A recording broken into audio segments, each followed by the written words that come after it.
Alright everyone, hope you're all doing good today, hope you're all doing well. Welcome back to another episode of Speedruns From the Crypt, your bi-weekly horror hotfix. Before we begin, I do want to say that second round submissions for SGDQ are currently open until May 25th. You can find more information at submissions.gamesdonequick.com, where you can submit any game after February 14th. Alright everyone, hope you're all doing good today. So I thought it would be fun to look at a franchise that we don't see quite as much anymore, but is, I know in the speedrun community, pretty wild with how a lot of the tricks go.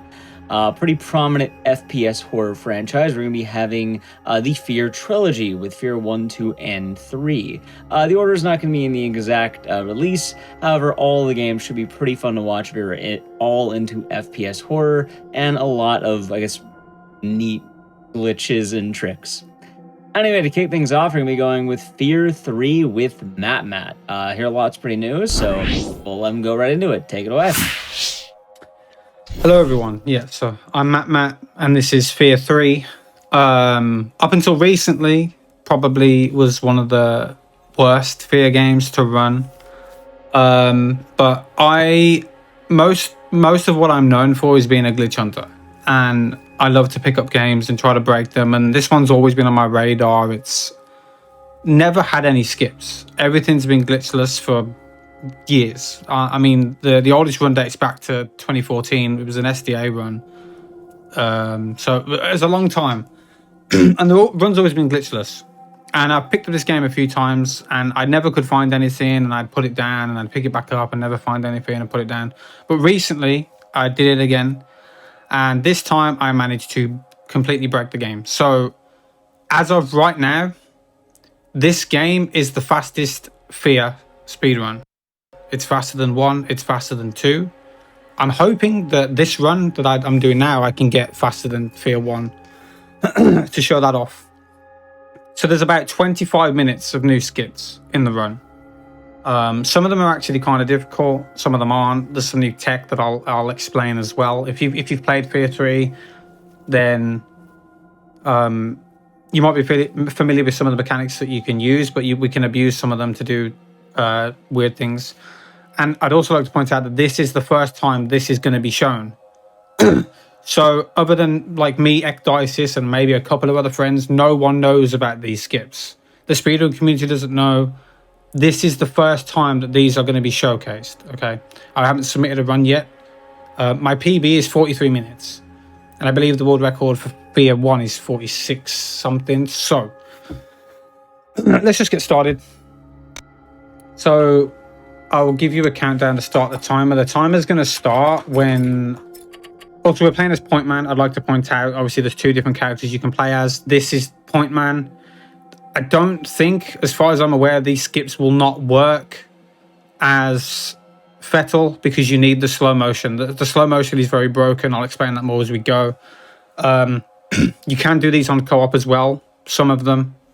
Some of them have to do a different way, but I haven't ran co-op yet with it.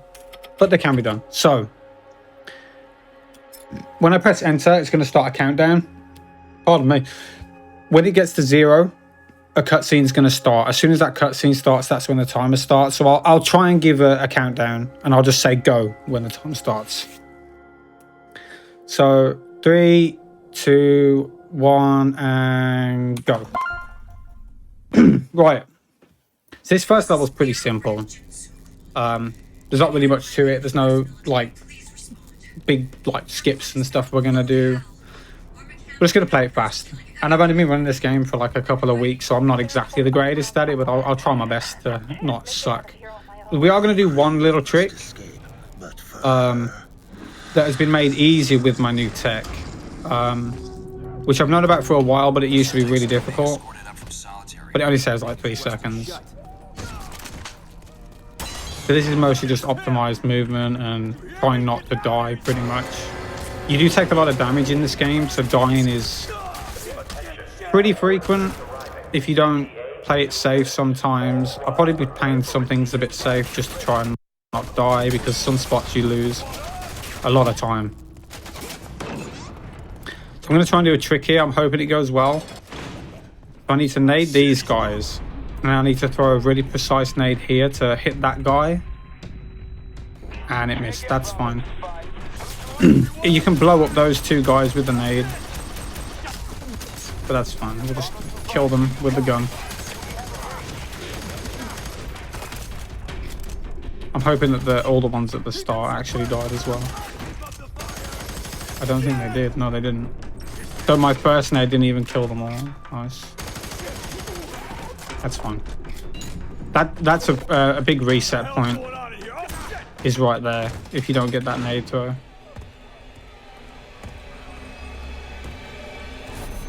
Because you're basically trying to bounce it off the wall and then have it hit the guy. So the tech that we can do, I'm going to try and explain it really fast, that actually broke this game wide open. And I'm surprised no one found it before, is if you jump while in slow motion and then turn off slow motion, you get more height. So I'm going to do that right here, get over this railing a little bit earlier, instead of going around the other way. That saves about 3 seconds. You don't need to do that with the extra height, but it does make it a lot easier.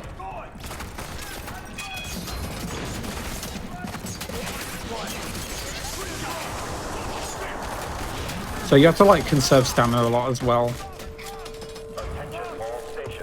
because you don't have infinite stamina, so you have to keep stopping and starting quite a lot. So usually when I'm doing that, I'm trying to jump.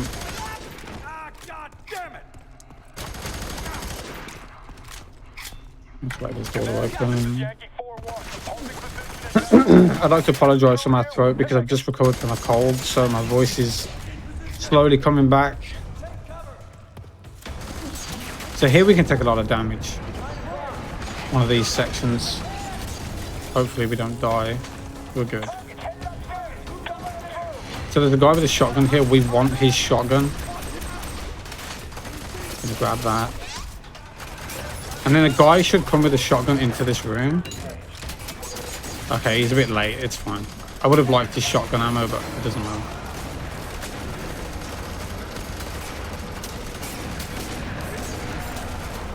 So here we have to kill a certain amount of enemies. You don't have to kill them all, but enough for the door to open. That should be enough. Yep. Delta 3-2, we lost sight of target. Tracking towards cell block Charlie. All squads, small arms fire disruption to the gas main. Tenants affecting nearby power lines. Check your fire. So here I'm going to stop sprinting, just so I can recover my sprint a little bit, so I can run through this fire, just to try not to take as much damage as you usually would if you don't optimize the sprint there. So there is one trick I'm going to do here. So we can stop the last 3 enemies in this area from spawning if we stand in the area where they would normally spawn. So what I'm going to do is I'm going to run past the enemies we need to kill to trigger the end. And then hopefully be able to shoot them. I'm going to kill at least one here with my shotgun, if I can. And then we run over here and kill the last 2. Like that, there we go. And then there should be 3 enemies that spawn here, but they don't. That's the first level done.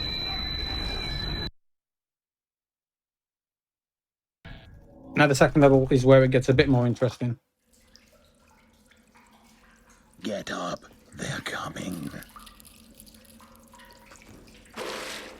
So here we just spam jump to speed ourselves up a bit. So I think someone timed it from what I read. I think it's about 7 seconds faster in total spamming jump in these waters instead of just walking. As long as you don't bonk on anything.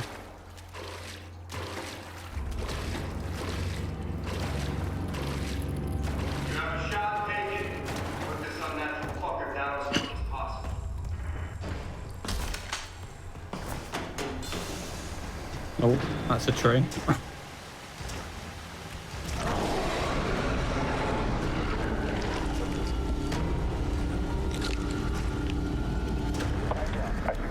So yeah, the reason that F.E.A.R 3 is being ran first is just because Maxi Loads couldn't do 1 and 2 first. That's pretty much it. It is a shame that it's out of order, but it's fine.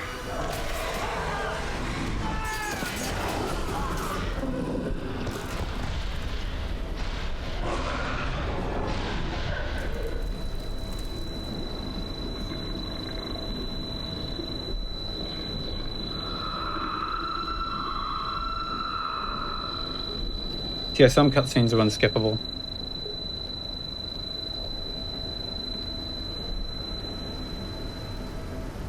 So in this next area, there is a skip that you can do. I'm not going to do it because one, it barely saves. I can't even speak. Barely saves any time. But two, we miss out on stuff that we need, like grenades, for later on, and it's just not worth. It's not worth doing for the little time it probably could save compared to getting those nades. So, because we need the nades for the mech fight later. Fan out. 3 meter spread. Command, Hotel 26 actual requesting caster and mech support. Gonna grab a nade here. Scanning for target. You need to be quick here. We need to slide kill these two enemies, or if you don't, then it's kind of slow. Did he die yet? Call sign. John Bravo 24's location east of the statue plaza. Kill these three, and this door will open. These enemies can actually do a lot of damage. Okay, that's not good at all. He didn't pick up the shotgun even though I was holding the button.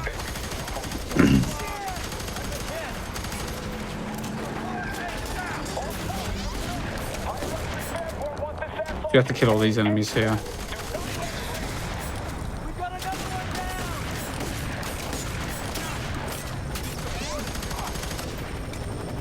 Oh.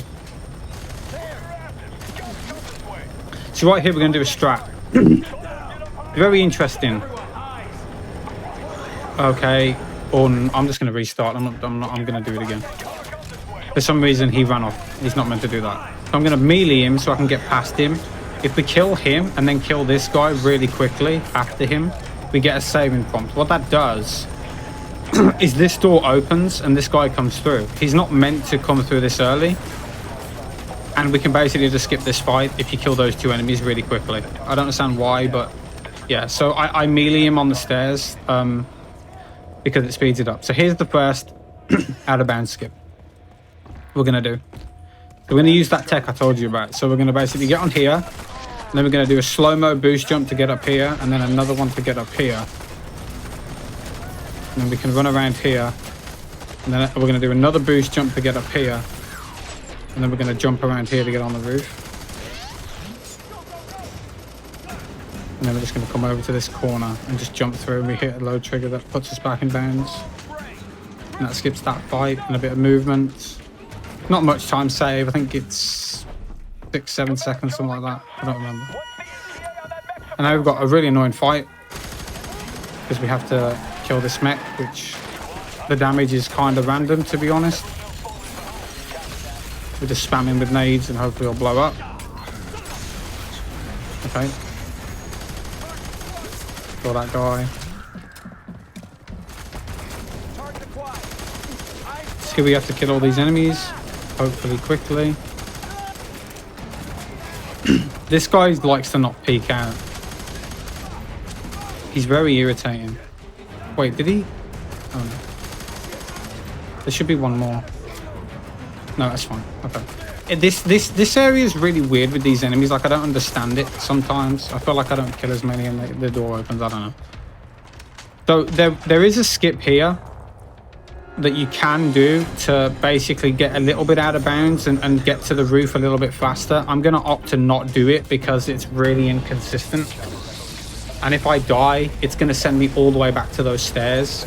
But basically, we'd get on this little box in front of us right there and jump on that roof there. But I'm just going to go the normal way. Sorry. It only saves a couple seconds, and I'm not really wanting to risk that to die and lose loads of time. So I'm just going to go the normal route.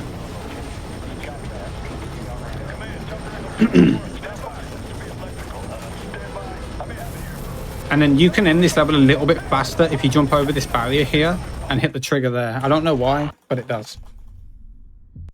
So now, this is where the run gets very interesting. So this skip right here is the hardest one in the entire game. We have to do about 3 or 4 things back to back without messing them up. And our goal is to get onto the roof of this area. And basically, spoiler alert, what I'm going to do is skip this entire level from start to finish. All of it.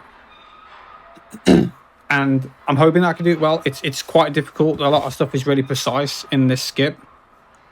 And I have to conserve my slow-mo too, because obviously I don't have infinite slow-mo. So if I mess up this first jump, I'm just going to restart to get my slow motion back. So we're going to do a slow-mo jump. Now, in this game, if you jump with slow-mo on, you actually go further. And I'm going to do a kind of precise boosted jump here to get on here. And then I've got to do a really precise long jump to get over this gap. Please, this is the hardest part. Okay, right. And now for the last part. Hopefully I don't mess this up. So we're going to get on this ledge, which can be kind of finicky.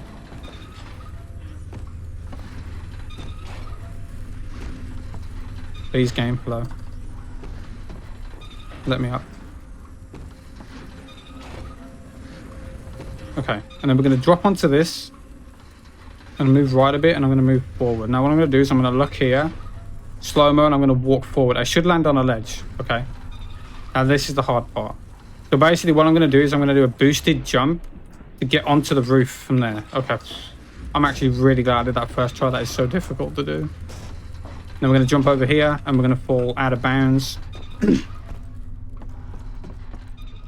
And then we're literally just going to go right to the final area of the level. That skip took me probably about 40-50 hours to figure out. It's so hard to do. And now we're in the final area, and we just literally go to the end trigger. Slide into the door. And there we go. That's the third level done. Now this level sadly doesn't have any skips. I tried my hardest to find some. I couldn't. This level is really annoying. There's so many high barriers. Most of the areas are just really tall buildings like this that you just can't really get out of bounds in. There is theoretical skips that could work if you could do certain things, but yeah. Get ready for some awful gameplay because I'm bad. Although I did find a nice strat in this level that I'll talk about more when I get there, which the current runs actually don't do as well. Let's hurry. The sooner we find her. So I'm going to grab this gun. And I'm going to kill this guy because I need his shotgun. And he didn't die. I'm going to restart. For some reason, he's more forward than he usually is. Right, there we go. I need his shotgun. And then I'm going to play this safe. You can kind of run through this area. But it's really finicky and I want this shotgun ammo.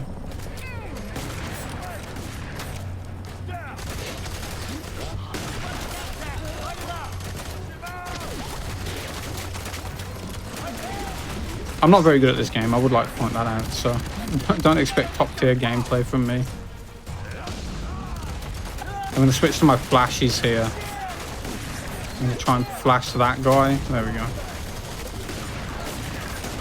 Oh, I actually didn't know there was a guy that spawned there. I might die. I might die. No, I'm fine. Okay. Let me just kill these guys here. Unless somehow I can't hit him. I don't like this gun. It's not very good. Right, and now we just wait for the mech to spawn, so I'm going to grab some nades.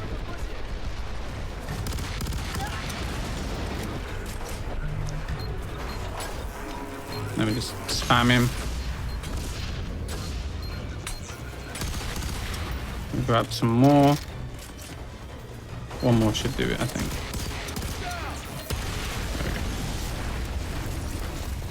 Grab some more nades. I'll wait for this door to open. Now I don't have a lot of shotgun ammo, which is kind of annoying. Actually that is kind of bad. There is one trick you can do here where if you jump like in a small gap like this, you can get like a boost. If you bonk your head, you have to do it like right on the edge though.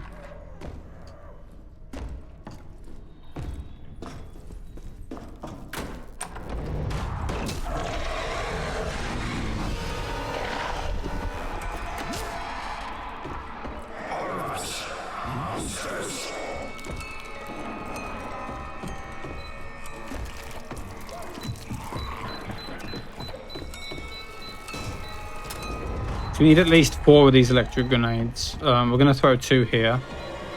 Actually, I'm going to use this gun for this because I don't have a lot of ammo. Oh, actually, that's the shotgun that blows them up. It's fine. It just means I'm going to have to do the next fight with the other gun, but that's fine. So now we just wait. This part's on a timer. We don't have to kill any enemies here, so we just run around. If you've got any questions, Ek, then feel free to throw them my way. Because I'm just running around in circles for like 40 seconds to a minute. All good here, but I guess, you know, just one question in general. So you mentioned earlier you like to, what's the word? Glitch hunt, find a bunch of glitches. How exactly do you go about testing things out? Do you have an idea? Do you just sort of ram yourself into a wall until something happens, or? That's like one of the hardest questions anyone could ask, like a glitch hunter, because it's just one of those things where like anyone could do it if you just put your mind to it. It's not really, I guess it can be a skill thing about trying to like figure out what you need to do, or like how to get things to work. But for me, it's just trying stuff, you know, like I've tried a lot in this game before and I couldn't find anything, and then that one moment where I found out that you could jump higher with the slow-mo, that was it. After that, it just flown. Like for the past like couple of weeks, I think I've probably spent over 150 hours playing this game, just trying everything I could to find ways to skip certain stuff. It's literally just try stuff. But it's good to understand how the game works, like mechanically as well, like the way this game loads areas and stuff like that. Right, so I'm going to do a pretty unique strat here, which is kind of new, that I figured out that no one does yet. So after we kill this last enemy, the enemies are going to spawn. So what I'm going to do is I'm going to look over here, I'm going to throw a stun grenade, and I'm going to come over here and I'm going to throw another one. If we stand over in this area and wait behind this box... Oh, there's a guy. Wait, where is he? I cannot see him at all. Okay. Yeah, this has gone terribly. If we just sit... Yeah, okay, there we go.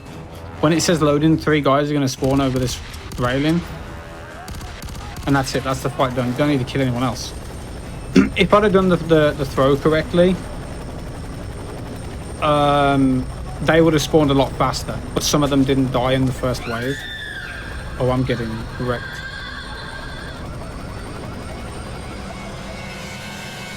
So this next part is really difficult. If I die at any point between here and the final area in here, I have to do this all over again. So I'm going to play it safe a little bit, and I'm going to kill some enemies. This might be bad. That's fine. This guy, you can just run past him. He doesn't care. So I'm going to kill some enemies here. You kind of have to. I'm going to equip my flashes. Ready.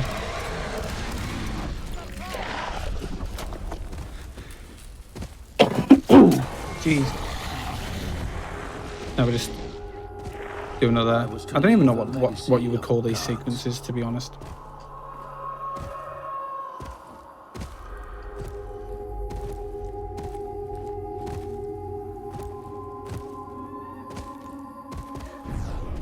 Yeah, basically, you find that slow motion glitch, and then everywhere else that you couldn't get high enough, you can. There's a skip coming up real soon that you'll see what I mean. Not in this level, but in the next one. You'll see what I'm talking about. It's just finding a bit of tech. Oh god, it just flows from there. That's it. That's all you need to do. You just find a bit of tech, and then everything else just comes with it.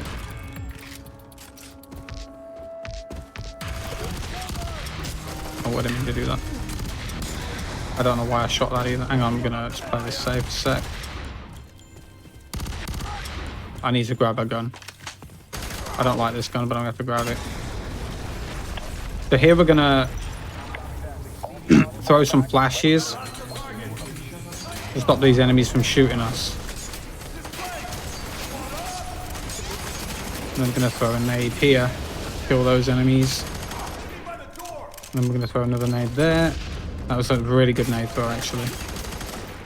That's probably the best I've ever done that fight, I'm not going to lie. I'm going to grab this gun. Now with this fight here, we can speed it up if you kill the enemies. So we throw a nade, blow them up, and blow these up. And the last nade, and then we just want to basically kill the enemies as fast as we can.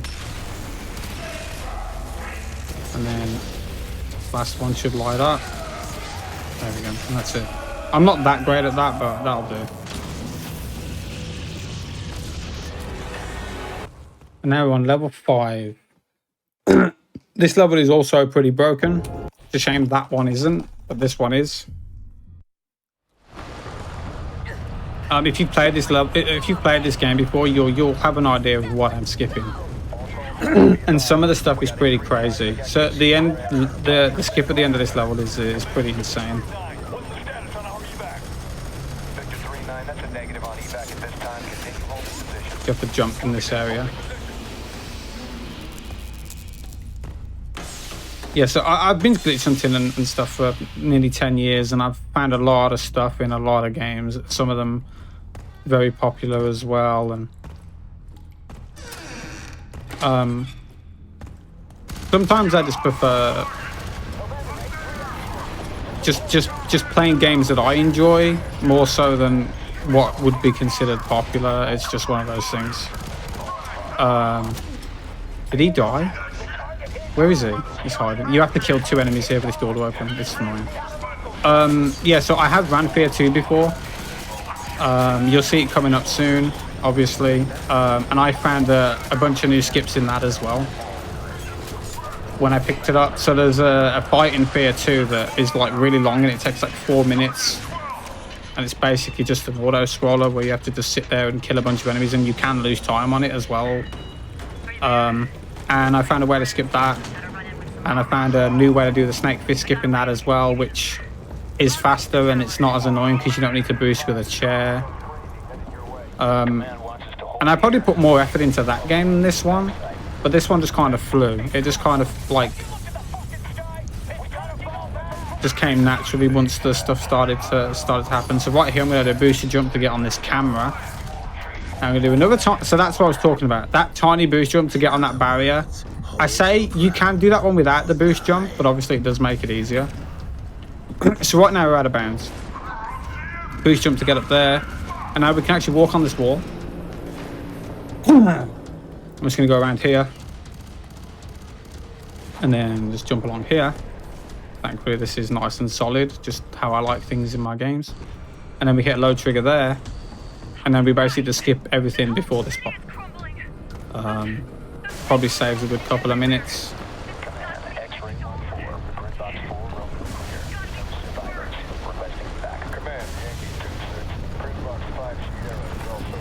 And I'm just going to spam jump in this area because we can't run.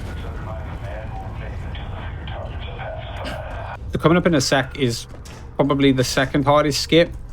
It doesn't save much time, but it's a very precise boosted jump. So basically what we have to do is we have to do a boosted jump while we're like boosting up the collision. So basically you have to get a boosted jump while you're like boosting the collision, if that makes sense. So we have to walk into the collision of the wall, just get ourselves slightly higher and then do the jump.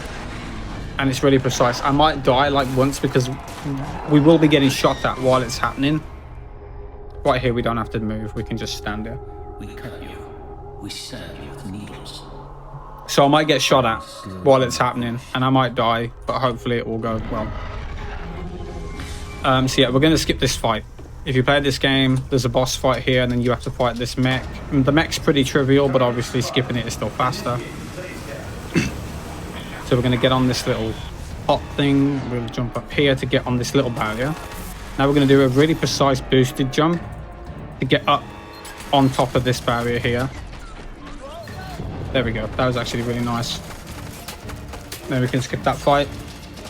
See you later, dude. That's not it. There's more coming soon.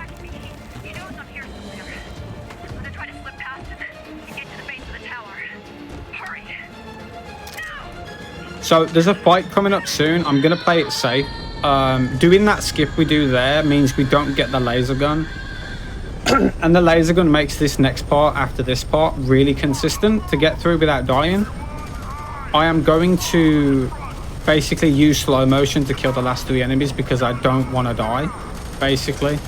So right there, we kill 3 enemies. These enemies will spawn, so we pop a nade there.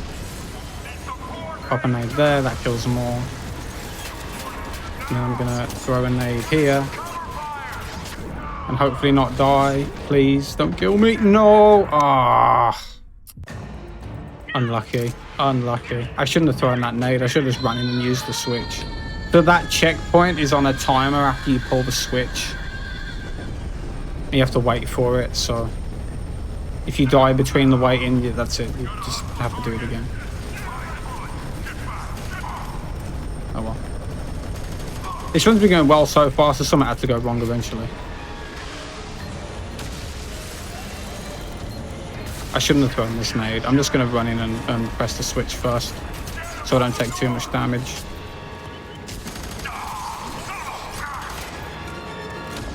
So right here, I'm going to play this safe, and I'm going to slow-mo kill these enemies, because you don't take a lot of damage in slow-mo. Is he even dead? He is now. You don't take a lot of damage in slow-mo, and I'd rather not die. Because you have to do it every single time. So in my PB, I lost about 1.5 minutes dying to that. Because it was the first time I'd done that boss skip in a run. I didn't have the laser gun. And I hadn't really thought it through very well. But yeah, that death was just my fault. I shouldn't have thrown the nade. So now here comes another nice skip.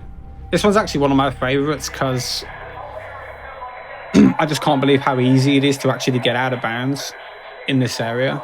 But that's not even the best part about it. The way the skip pans out is what I think is hilarious.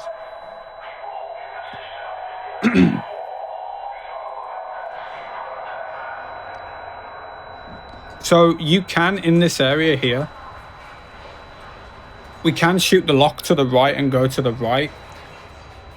If you were doing this level normally, that would be better. I'm not going to do that. I'm going to take the gate on the left just because it means that I don't have to run all the way around, because I need to go to the left here. Also, I'm going to mention something in a sec. Quickly, let me just do this first. We want to put on slow-mo. I'm going to do a slow-mo jump to get across this gap. You wouldn't be able to do this without slow motion. And then we're going to get on this barrel, and we're just going to do a boosted jump onto this corner. It's actually kind of precise. It might take me a couple of tries. There we go. And now we can just get out of bounds like that. And now what we're going to do is run around this area for about, I don't know, 25, 30 seconds. Yeah, so one thing I need to mention. I don't know if it's an issue with the glitches. I do know that it happens in this area without them. But basically the audio gets messed up here when you start this area every single time. Hello, why can't I get past that?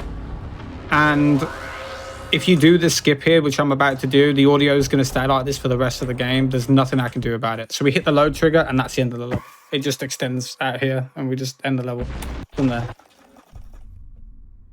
So the audio is going to be kind of messed up now. It's going to be slightly muffled. You will be able to hear it, but it's going to sound echoey and muffled. There's nothing I can do. So my apologies. But again, we're going to go right out of bounds. This skip isn't too bad, but it can be a bit tricky. So we're going to get on top of this car, and then we're going to do a slow-mo jump to get onto this train. And we're going to jump over here, boost jump up here. And then we're going to do a boosted jump to get out of bounds up here. And there we go. Now we're on top of the bridge. So we're just going to run along the bridge for a little bit. But we're going to do some exciting things on top of this bridge. It's not just going to be like super boring.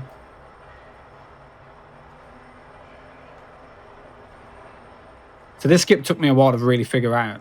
There's a lot that actually goes into this one. But basically what we're doing is we're going to skip all the way to where you get in the mech. We're going to skip all of the bridge entirely, pretty much. So we need to drop down here. And now right there's a load trigger. So I'm going to basically sprint into it and I'm going to do a boosted jump as I hit it. And I can get back on top of the roof. That's actually kind of tricky. And now, technically we're inbounds, but we're not because we didn't enter this area the normal way. And because of that, it means we can just go straight back out of bounds over here again. And then we're going to do some more load trigger messing around over here. So I need to look at this carefully. So I'm going to drop down here and I'm going to walk to the left. And I'm going to hit a load trigger. And I'm going to get a boosted jump to get back up. And then this area will now load. Very convenient that you can hit that from there. So yeah, that's the thing that took me the most time to figure out because this area wouldn't load in. But thankfully you can actually just hit that load trigger from that tiny gap. So that skips all of the bridge. The big fight with the monsters. There's a boss fight that's meant to be just there since it doesn't load. Then we hit a load trigger here, which is conveniently placed. Now we can lower the bridge. But that's not all. We're gonna have to do some boring mech stuff in a sec, which there is a feasible way to run across the bridge without needing the mech. But it's really risky and I don't think it would save much time. So I'm going to kick this guy. I want his gun. His gun's going to come in handy in a bit. So basically this is a game of trying not to let the mech take too much damage. I'm going to kill as many enemies as I can just to avoid it taking damage. But I'm going to do, hopefully if it doesn't mess up, I'm going to do 2 checkpoint restart abuses to get my health back. The first one's easy to get to. Like, if you die before the first one, there's something wrong. But the second one can be kind of tricky because you've got, like, helicopters and other mechs chasing you. But I'm going to not kill any of them because it's slow. So we can pop a shield to not take damage. I haven't really figured out the best way to optimize the shield yet. But there is one more skip coming up right at the end of the level. So at the end of the level, there's a boss fight where you're meant to fight one of these big huge mechs, and you obviously need this mech to do it, but it's actually faster to skip that. It saves about 40 seconds, but it is risky. Oh, I forgot to restart, my bad. I was too busy talking. You meant to restart there to get your health back. But it is risky, and I've only done it once in a run where I haven't died because the entire time you're trying to do the skip, you're getting shot at. And you have to basically time and optimize your slow motion so that you don't die when you do it. So I'm going to kill these guys because their rockets are not nice.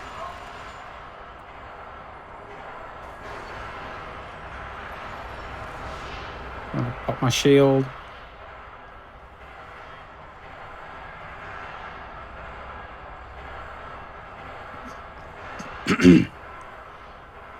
And then there's going to be some guys that are going to spawn on a truck in a sec. I'm going to pop my shield again. So the checkpoint's coming up in a sec. I probably would be alright not restarting it with this much health, but for safety, I'm going to restart it anyway. So they can't really hit us now, so we're fine. So as soon as this checkpoint pops, I'm going to restart. There we go. And we get our health back. Wait, am I still shielded? What? There ain't no way, is there? Wow. I just glitched out the shield. I'm invincible. Nice, dude. Alright, so I don't have to worry about dying now because my shield's permanently on. Amazing. Amazing. That isn't a strat. Maybe it will be. I didn't know you could do that. You might be able to actually do that on the second checkpoint if you can figure that out. Anyway.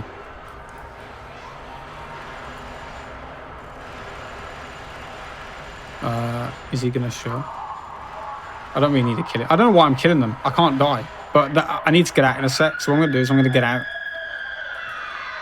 And now we're gonna say bye-bye to our nice shielded mech.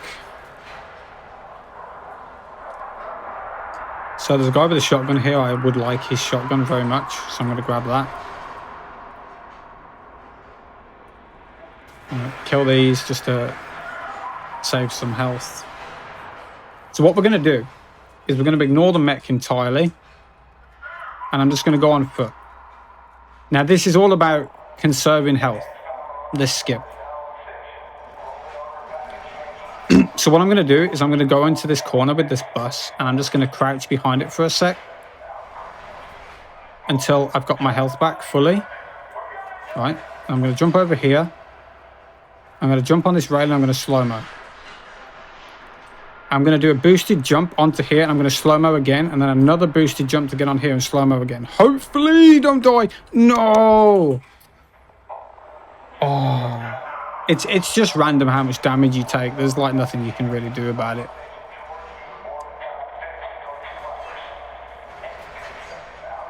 Like that was fast, but it just depends like how much damage you take on the lead up.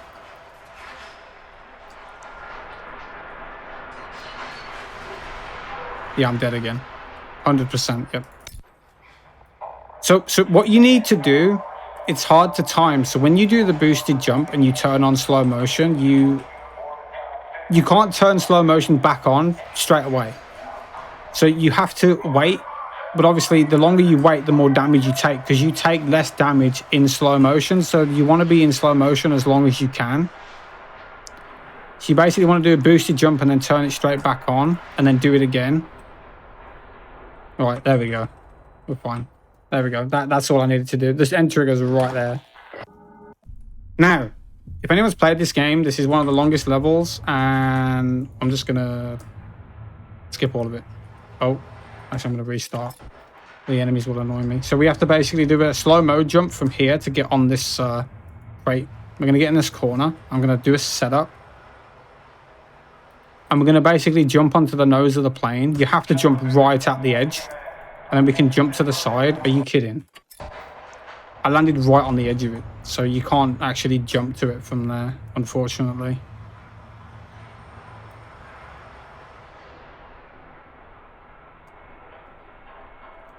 Yeah, this sucks. This skip's actually really precise to do. Like, there's not really much I can do about it. It's a very precise jump because you need to basically get like a land for a couple of frames on top of the plane, so you can jump to the side. If you don't, then you can't jump. But you have to jump there, like right from the corner as well. If you don't jump right at the corner, you won't get enough distance and you'll just slide off. And this skip always seems to be harder the more I try it, to be honest. Yeah, so you have to jump right at the edge of that. If you mess it up, you're just going to fall. I knew this skip would be the one that gives me trouble. Man.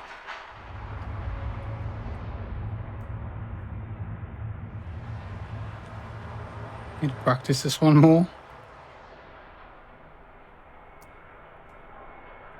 It's annoying that I got on, but I jumped like right on the edge, so it just pushed me off instead.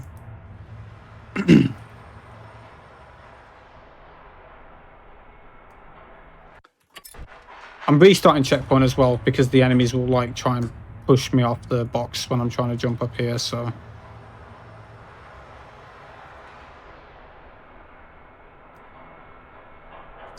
There we go. Right. That sucked. It shouldn't have took that long to do, honestly, but oh well.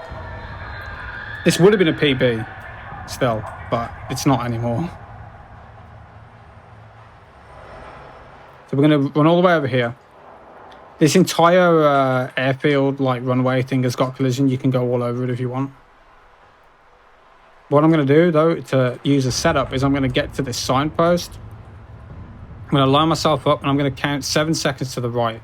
So 1, 2, 3, 4, 5, 6, 7. Now we're going to run forward.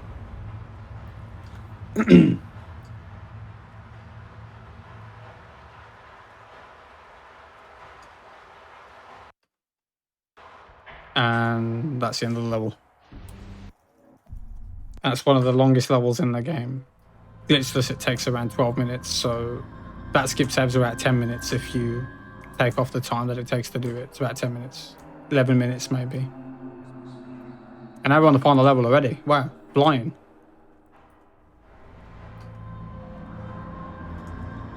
So this level's kind of boring. You can't skip anything here because there's not really much to do. You're enclosed in a building. You can't really get out of bounds. In this game, you can't actually clip through stuff.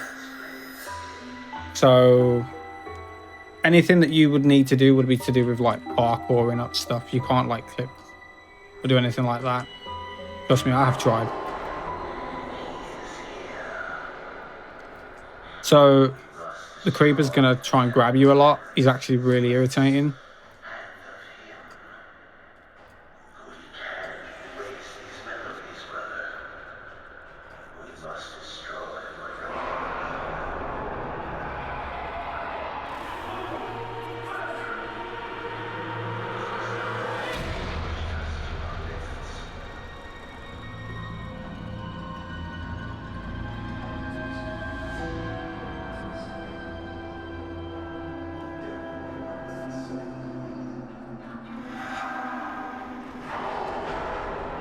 We have to try and kick him as well, because he can grab you, and it loses about 5 seconds if he does. But I physically don't understand why he does sometimes. It's weird. He can also grab you in chapter 5 as well, but sometimes he doesn't. It's very strange to me.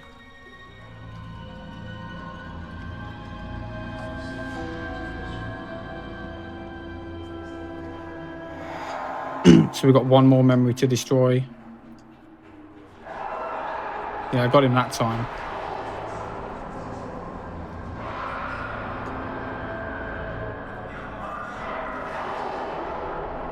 Problem is he sneaks up on you and you can't see him. So you're just trying to like just guess where he's going to be. Right, so that's the last memory that we have to destroy. And now we're going to go to the final boss, which is also very trivial.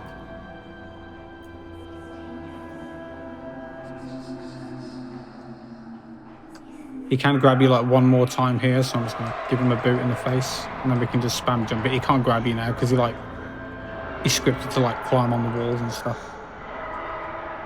Alright, so this is the final boss.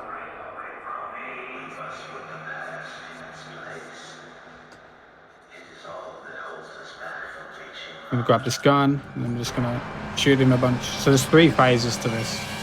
He can do this attack where he breathes fire on the floor. If he does that attack, it's really slow because you can't actually hit him until he started doing it.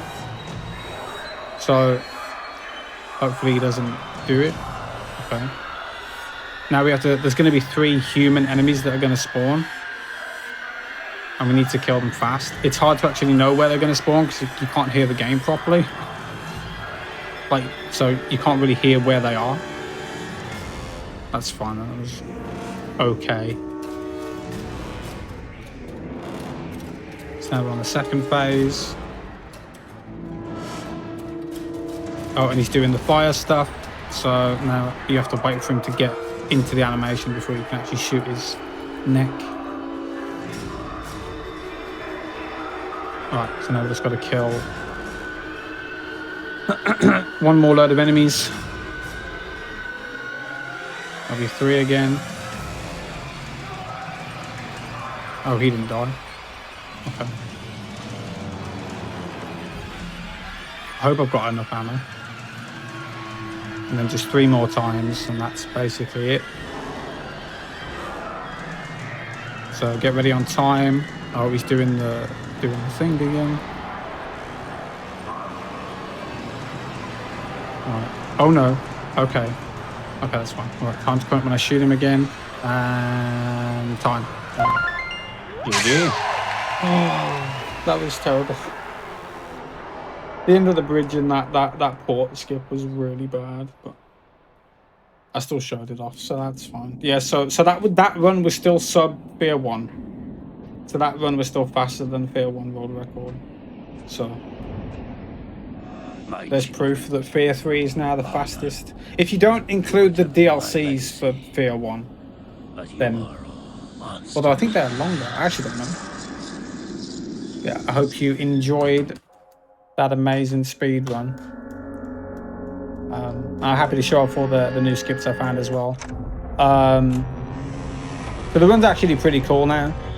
Now it's got actual tech and out of bounds and skips. You know, you skipped. There's only 8 levels in the game, and you skip 2 of them entirely from start to finish, which is really cool. No, that's not world record. My PB is 43, 45 or something like that. It would have been a PB if I didn't mess up at the end of the bridge. So when I tried to skip that boss at the end of the bridge and I died twice, before that I was over a minute ahead. And then I ended up losing a minute. And then I lost nearly 2 minutes on the level trying to get on top of that plane. So yeah, if it wasn't for those 2 levels, it probably would have been the world record. But yeah, I hope you enjoyed. That was F.E.A.R 3. Maxi Lobes is doing F.E.A.R 1 and 2 next. F.E.A.R 1 is a very cool run. F.E.A.R 2 is an experience that does have some cool tech. And I also found some skips in that as well. So maybe Maxi will mention those, probably not. But enjoy the rest of the runs. And yeah, thanks for having me. Thanks for letting me show this off. Yeah, before we do go to the next run, if anyone would like to watch more of you, where can they find you? I sometimes stream on Twitch, not as much anymore. Just Matt on Twitch. A lot of the times I'll just upload speedruns to YouTube. I'm not very good at archiving my glitch finds. Not anymore. I used to be, but yeah, basically just on Twitch if I decide to stream.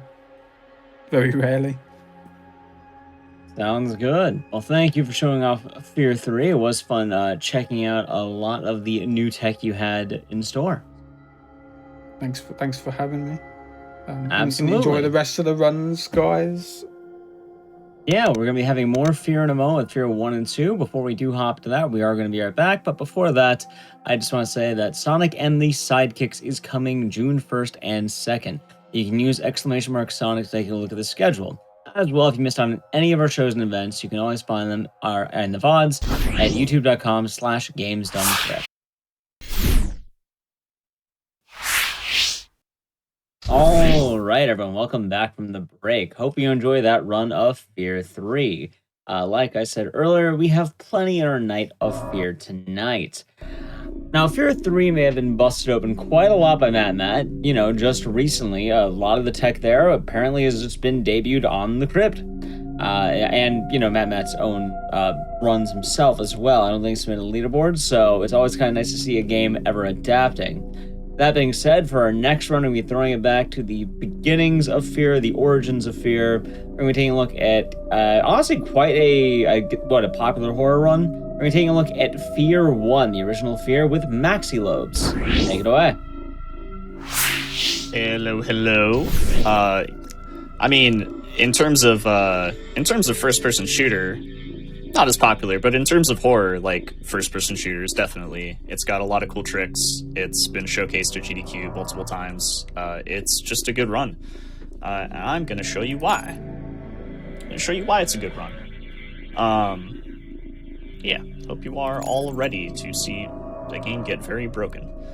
Just like F.E.A.R 3 just got very broken, which was pretty cool to see, because that game really needed it. So shoutouts to Matt. But we're going to start in 3, 2, 1, and go. Gonna skip all those juicy lore cutscenes. To an abandoned building just up ahead. No sign of enemy activity on the satellite. And this run starts you in position? right away with a very specific trick called quick porting. I'm just gonna do it and then I'll explain it.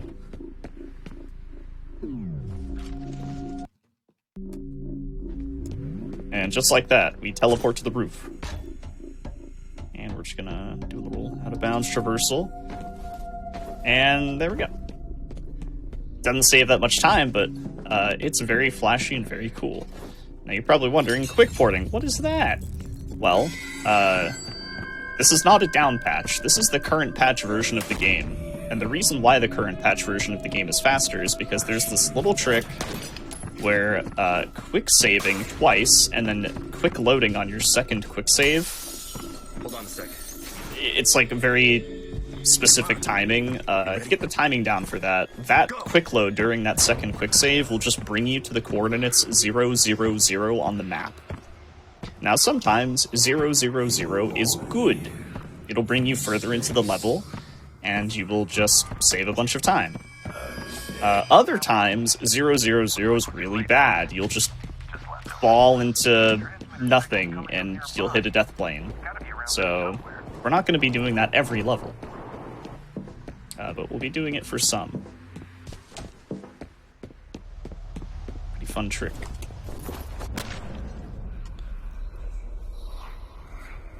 Get knocked out by a plank of wood from our antagonist, Paxton Fettle here.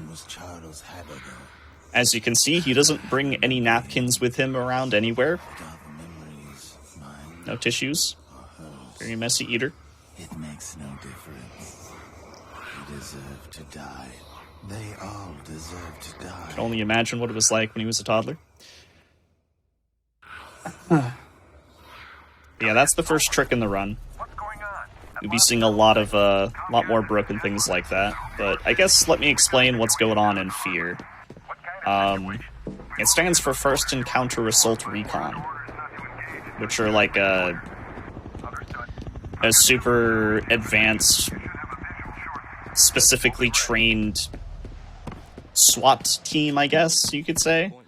Back already? See anything? You guys about sun up? Hello?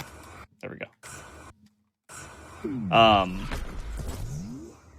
They are trained to take care of very high priority weird situations such as this one, which is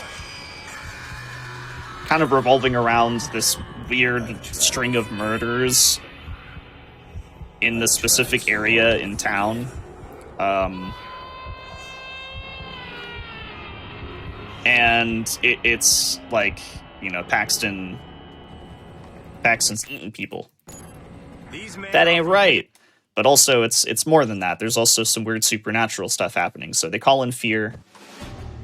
To come take care of things. And the supernatural stuff is kind of more has to do with the main like the meat and potatoes of F.E.A.R. is all about Project Origin, which is Armacam, the company Armacam, have a kind of underground, like, hidden project where they're trying to create a superhuman life form. But first, we're going to use this guy's very broad shoulders to jump over this gate, if we can. Jeez. Hello? Hello? You find that gate control yet? Oh no. There we go. Okay. So Armacam are a company that deal with, like, they basically make all their money by selling advanced equipment to the army. Like, that's where their real income is. But they do other stuff. They advance human life in good ways as well. Just, you know, the stuff that makes the most money is the bad stuff. So Project Origin is one of those bad things, and that's why it's so, you know, secret. They're trying to create a superhuman life form, specifically so that they could sell these superhuman life forms to the army, because these superhuman life forms have the ability to use telekinesis in order to lead an army of synthetic soldiers. These synthetic soldiers are also made by Armacam.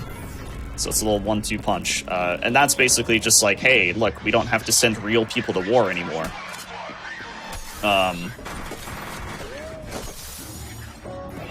It's actually a really dope story. There's a lot more to it, but I gotta explain this trick first. So, grenades. Grenades change the way that gravity works in the room in which you throw them in. So, we're going to specifically make sure that none of these guys are gonna blow up my fire extinguisher, because I need that. Okay, I think we're good. Don't do it. Don't you do it. I need this. It's my baby. Okay. So, because we've changed the way that gravity works in this room, we do a little quick save just for safety, and we're gonna fly with this box. There we go. Usually that box would just fall on the floor like a sack of potatoes instantly, but because we've changed the way that the gravity works with the grenade exploding, it's going to send the box through the air, and we can just ride it to the second floor. Which saves a nice little chunk of time.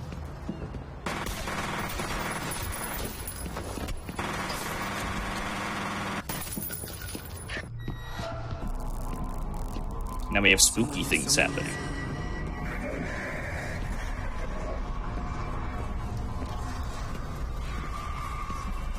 Right, where did I leave off? Oh yeah, Project Origin, the telekinetic stuff. So,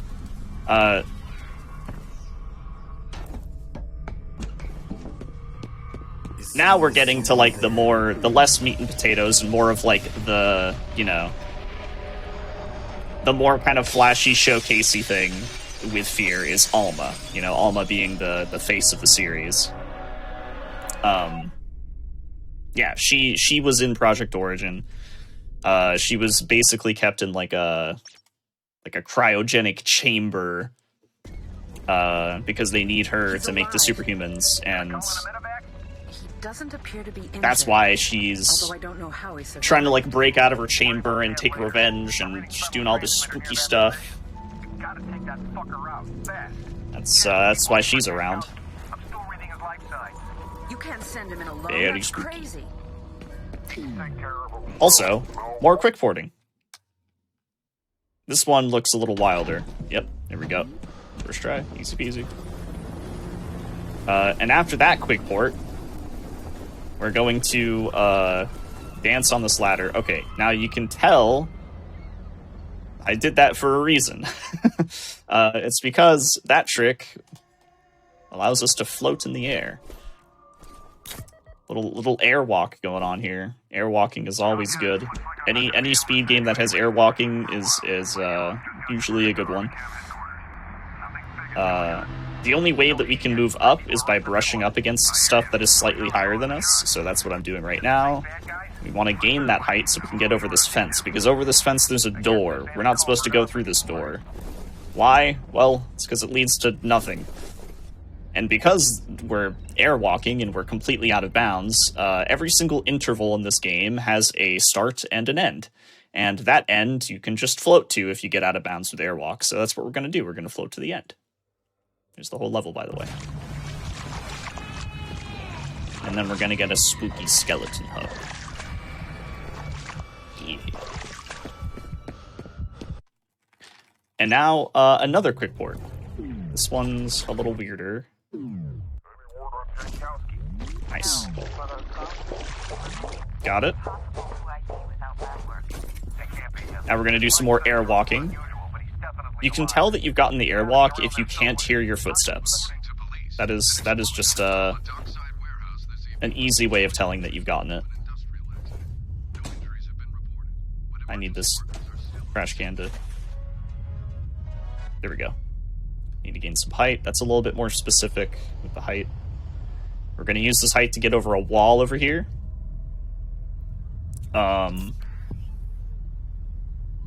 And just like the last level, because we're out of bounds, we can now float to the exit. Just got to be careful that I don't clip back in bounds here.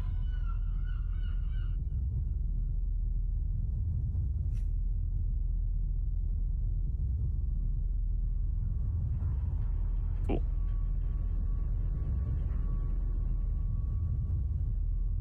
And we're also going to pick up some stuff there, and a very important weapon to the F.E.A.R series, the shotgun. Just one of those classic mid-2000s games that just has a really, really satisfying shotgun. We're going to be using that quite a bit.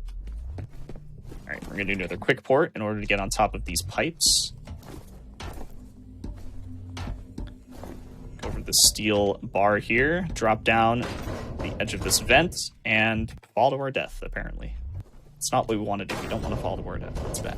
There we go. We want to jump over to the end trigger. That level is very quick. That level is non-existent. I think like the community gold for that level is like it's stupid short. It's like 6 or 7 seconds or something like that. It's nuts. All right.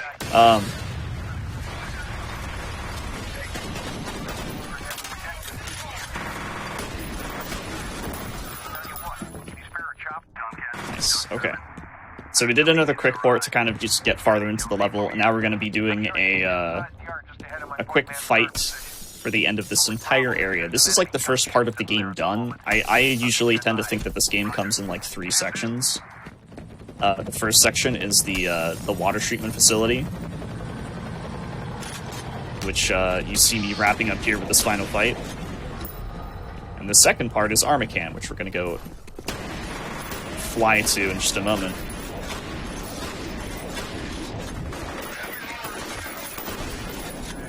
Nice. This was beautiful. So, very specific strat here. You know, melee these two, shotgun this guy, put the plasma mine. Plasma mine? It's not a plasma mine. Put the mine down. Have them run into it and finish off these guys. Makes the fight super quick. Head to ATC headquarters and find settled. You know, a lot of people, I'll just get this out of the way early. A lot of people tend to think that, like, this kind of reminds them of Half-Life, and they're like, is this on the engine? Like, it's on Source now. It's not on Source. It's on an engine called Liftech. Liftech is the engine that Monolith has been using since, like, the 90s. And still used today. It's just been modified, you know, multiple times. But the Liftech engine, especially like late 90s, mid 2000s games, like a lot of them are totally broken for speedrunning, which is awesome. So yeah, that's why basically any of the games that Monolith has made always have speedrun potential. Like Matt showed off with F.E.A.R 3 with a ton of new skips. If it's on Liftech, it's possible. You just gotta look. Gotta look in the right places. Sometimes you just need the right person. Triple kill. Yeah, slide kicking in this game. If you slide kick somebody in the big toe, they just die instantly. It's pretty cool. It's pretty cool, to be honest. See that? Yeah. Big toe, demolished. So like I said, we're in the Armacam building now. This is where a lot of, like, the story takes place. Something that a lot of people don't realize is that when you play F.E.A.R, the story does not really get told to you in full. Like, you need to go out of your way to find all of the little story pieces. And they're all, like, separated by, like, books, or not books, laptops and phone calls. Laptops and phone calls. You gotta pick up every single phone, listen to every voicemail, check every single laptop, like, data entry. Once you do that, like, the story is, like, it's pretty good. It's very rewarding to do that, despite it being a bit tedious to make sure that you get all of them.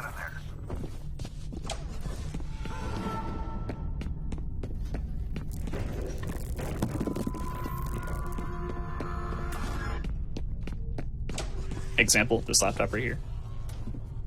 We don't have time for that. Now, there's a pretty big skip coming up. A lot of the skips we've been doing are pretty big, but this one is not just big as in, like, you know, it saves a lot of time, but it's also big as being one of, like, the first big skips in F.E.A.R. If you're an OG, you'll know this as Chester skip. If you're a bit of a new runner, it's the Norman skip. It also has some other names, which are silly, but yeah, it's very cool. We're essentially going to be skipping the entire section where we talk to and we are introduced to, like, the character Norton Mapes. So we're going to fall down here, we're going to kick the ceiling tiles. Punch and kick the ceiling tiles. Put it in a specific position. We're gonna get this guy out of the way because sometimes he messes things up. Man, that was violent. Is that... Okay, we need it, like, right against the vending machine. Okay. We're gonna throw the grenade that I definitely have equipped. There we go. This grenade is gonna propel the ceiling tile up And we're gonna ride it through the... Yep, there we go. Now we're in the vents. We're out of bounds. We're gonna do another safety save. We're gonna jump here. We're gonna jump on this gate. And jump. Ooh, that was close. This is Jin. We're on the roof. Heading inside. We're gonna kind of just walk along the edge here, trying to stay out of bounds. Don't clip back in, and boom. We've just skipped the entire little Norton Mapes side quest of this interval. I'm just gonna run to the end. You're heading toward the last known location of that Delta team. Secure the site and wait for Jen. Probably one of the most popular skips in the run for sure. Haven't you? She is the original. I just picked up Settle's transmitter somewhere ahead of you. Be careful. I was made from her, and I was born from her. We are separate. So a lot of the stuff that you're seeing right now, was found like pretty early on before I even started running the game, which I started running this like Soon I will find her. 2017? I think like super late 2017. What do you think, Jen? There was a lot of anger in this. Now we're just gonna position ourselves very specifically, and we're going to tap up and right and just clip through this gate. There's no brass lying around either. Walls are a suggestion. Fire a shot.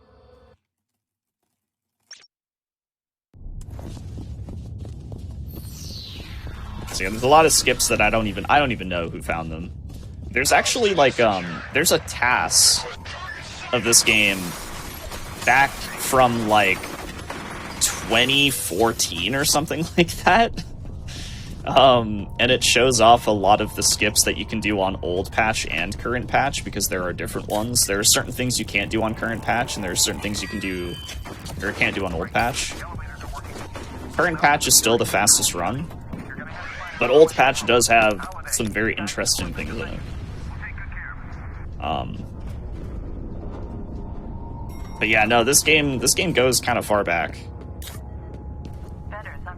despite having a very low-key speedrunning scene in those early days.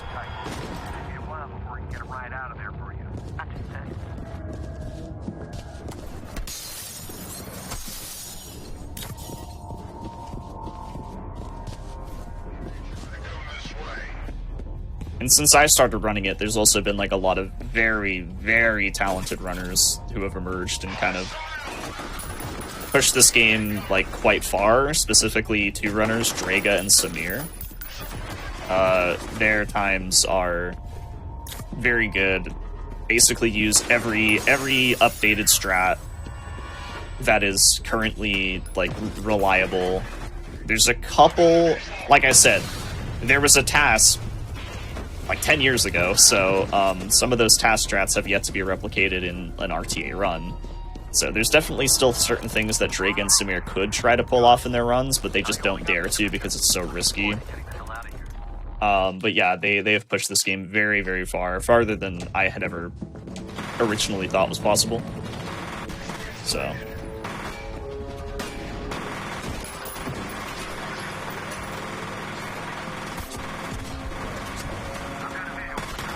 Whoa. These guys are early. Move!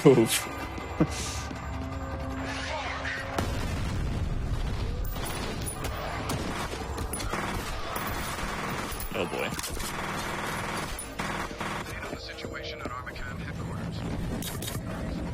Enemies are aggressive in this run.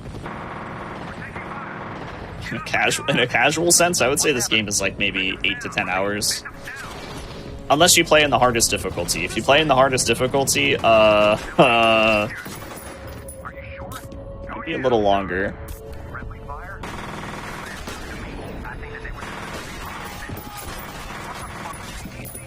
This is just one of those games that is extremely difficult. When you play on anything above normal difficulty. Once you play on hard or extreme, the game just becomes ridiculous. It kind of reminds me of like Halo, you know, how you play Halo and you play on like the hard difficulty and you're like, oh, that wasn't so bad, and then you play on legendary and you just like, you know, want to yeet your computer out of the window. Yeah, that's basically how F.E.A.R is.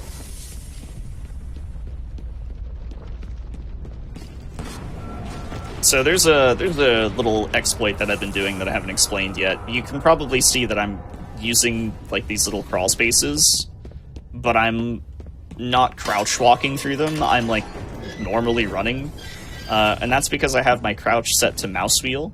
If you do that, the game allows you to crouch but run at the same time, so you can maintain your running speed.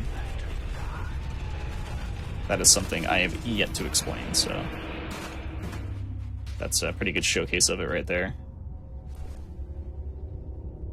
It doesn't have to be mouse wheel up or mouse wheel, it can be either one, mouse wheel up or down. Doesn't matter which one. I have mine set to up.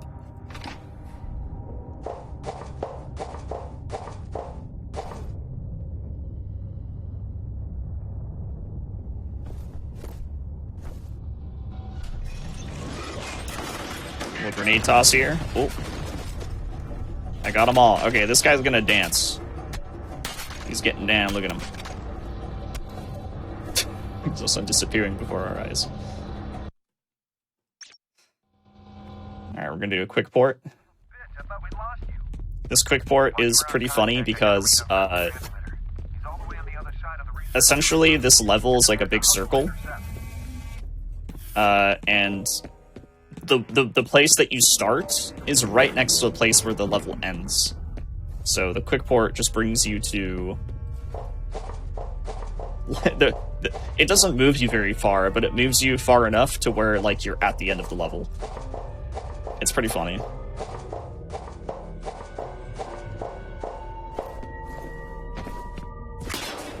The interval is also called Sayonara Sucker. Kind of makes it even more silly. Alright, we're going to do another quick port here. It's going to be a couple of guys that we're going to melee as they enter the building, and then we're going to do something called a pillar climb. Ooh. Didn't have enough height there.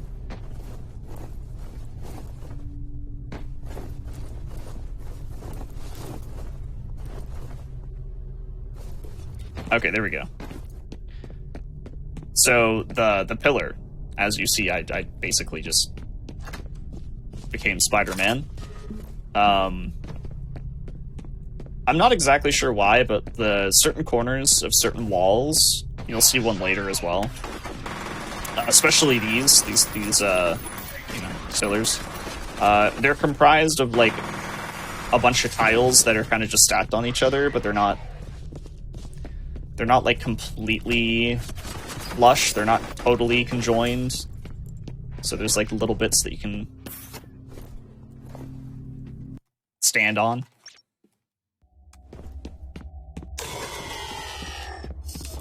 And that skips a bit of a boss fight with a mech. F.E.A.R 1, you fight mechs, and then F.E.A.R 2 and 3, you use mechs.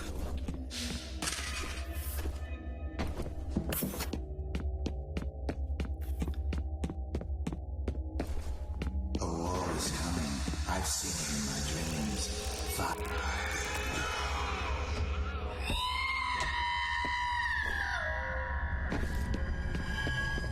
That's a very popular take with the F.E.A.R series, that people think that it needs to be rebooted or remade, but unfortunately that's just not possible. Monolith have said it themselves. The Monolith team are very busy. And a lot of the people who made games like F.E.A.R and Condemned, you know, stuff like Shogo and No One Lives Forever, and some of those other cult classics, a lot of the people don't work at Monolith anymore. So, unfortunately, it's just not possible unless, you know, unless Warner Brothers decides to hand over the IP to someone else.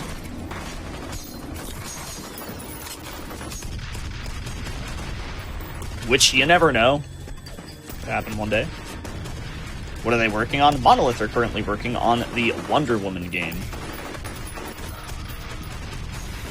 They are not doing another Middle-earth game. They're doing Wonder Woman. This is currently the game they are working on.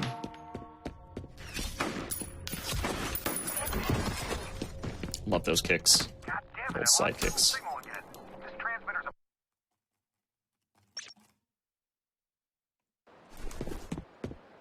2 and 3 do run above 60 FPS.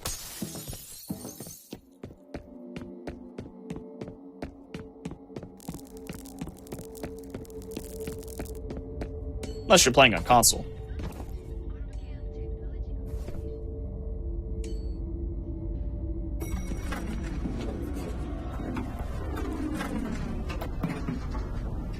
So, we're gonna press the elevator button and then wait a tiny bit just to make sure that the elevator's actually moving, and then we're gonna quick port.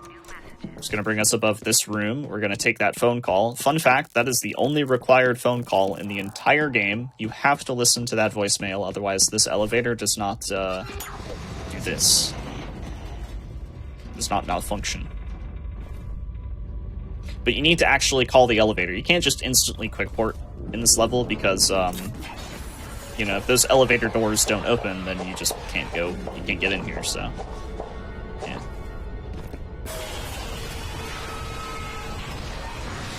And now, pretty much one of the only levels where we're going to quick port twice in one level. We're going to do it on this ladder. Sometimes the timing is a little bit weird. There we go. Certain quick ports you have to do faster than others and slower than others. It's kind of just, you gotta feel it. You gotta feel it out for certain levels, because there's sometimes more things to load, or less things to load. Which does actually affect the amount of time that it takes to quick save and quick load. We're gonna do a bit of a parkour trick here.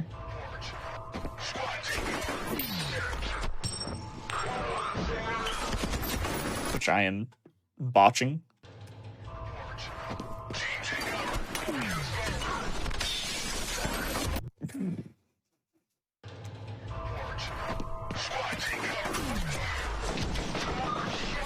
There we go.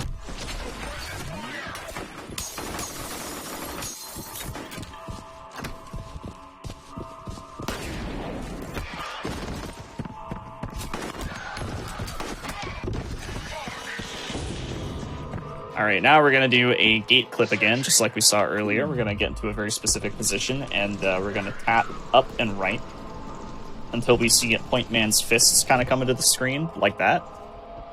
And if you aren't clipping through, you can always crouch and kind of move your camera a little bit. That'll help. Just like I did there. I usually have to do that. Okay. Sometimes the AI in this game just does not mess around. They came to play.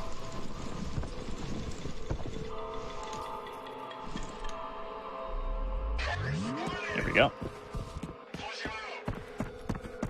They came to play. Hold on, let me quick save.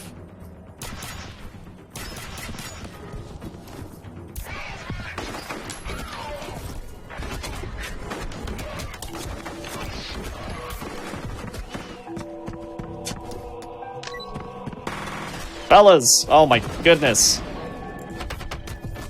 What? He's invincible!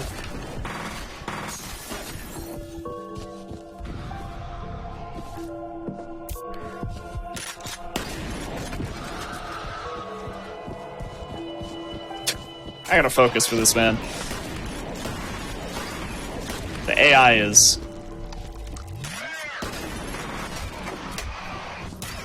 very aggressive.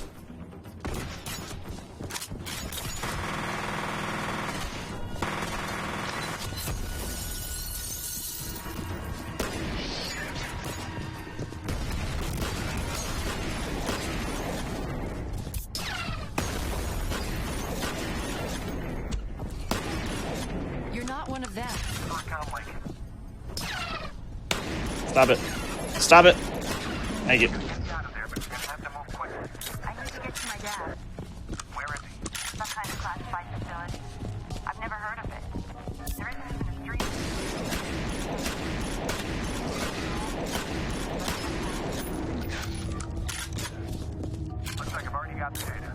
Okay.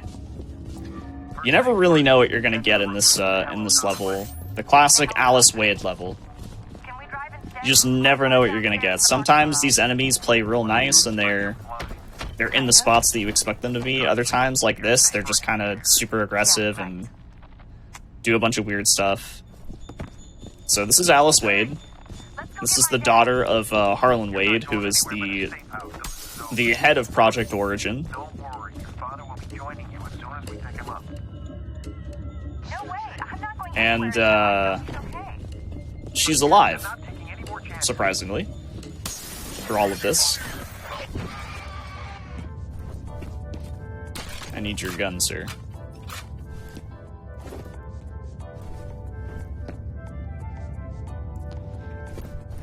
I did punch that cactus. I always punch the cactus, because why not?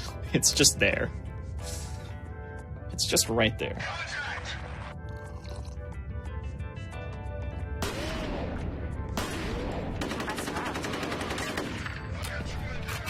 Now, a lot of people tend to wonder, you know, like, why does Alice Wade not have any shoes on? She had to take off her shoes in order to climb on like the outside of the windows of the Armacam building, because we're pretty high up. What floor are we on? We were on floor 9 or 8 or something like that. No, we were on. I think we were on floor 7. So yeah, 7 floors. Yeah, you don't want to be falling off. It's a bit dangerous. So she took off her Here we shoes. go again.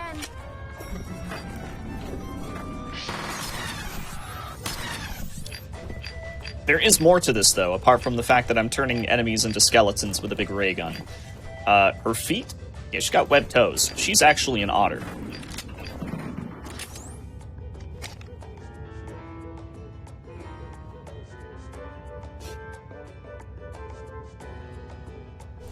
Also, this elevator music was specifically made for the game. This is actually not generic elevator music. It's on the official soundtrack.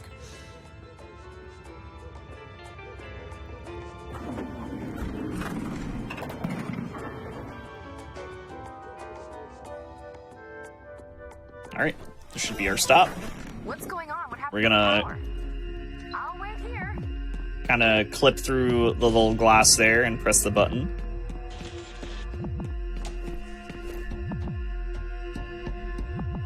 And make our way to the end of the level.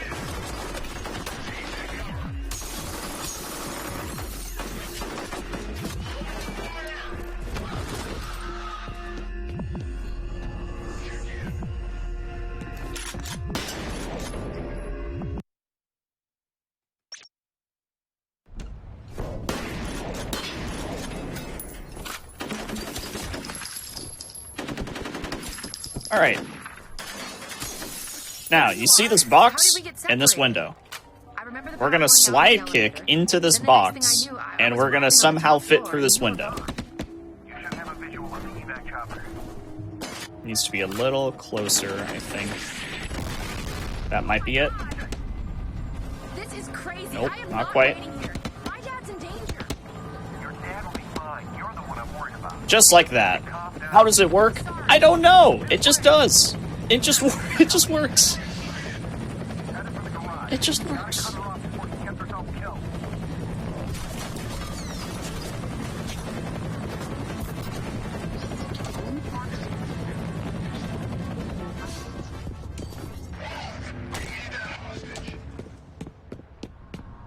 Miss Wade, can you hear me? Yes. What do you think you're doing? I have to know if he's okay. Look, I'm willing to let you ride along to pick up your father, but you're putting yourself And that's not in the a lot of only danger trick right now. in this level that I can't really explain other than it works. This one is also one of those tricks. Right here, we're going to take out our big old ray gun, and we're gonna stand on top of this laptop, and then we're gonna shoot the corner of it. Now I'm suddenly teleported to the second floor. It just works. Alright? There's really nothing else to say.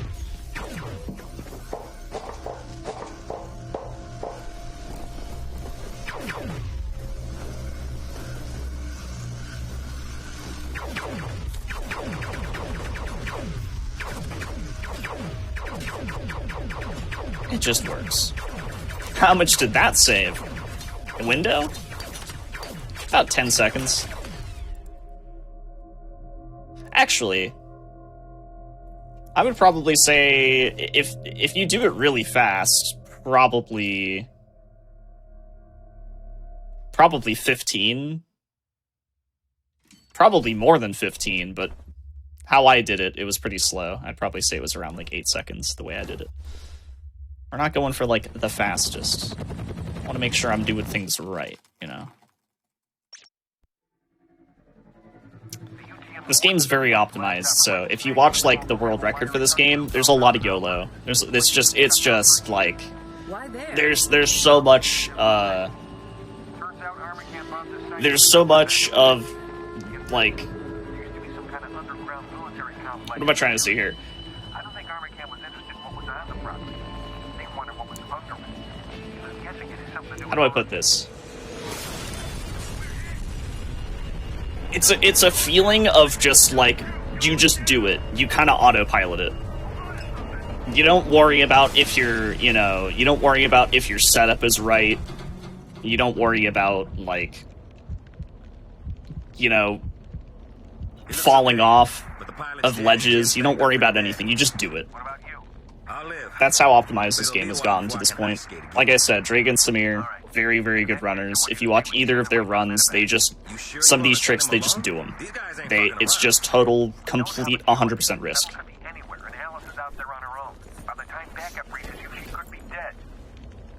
We're still a couple of clicks away from the Ramamar compound. They're gonna have to get there on foot. I've got a lot of... Yeah, exactly. It's a lot of first try or it's over. Yeah.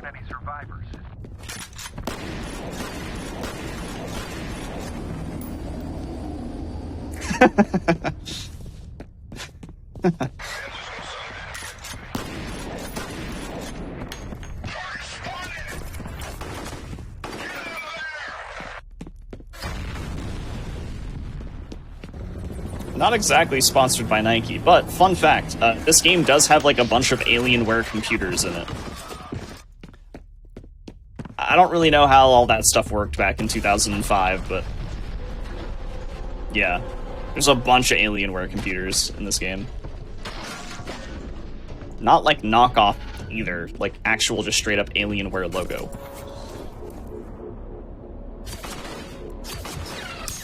I actually have something I can chime in here with.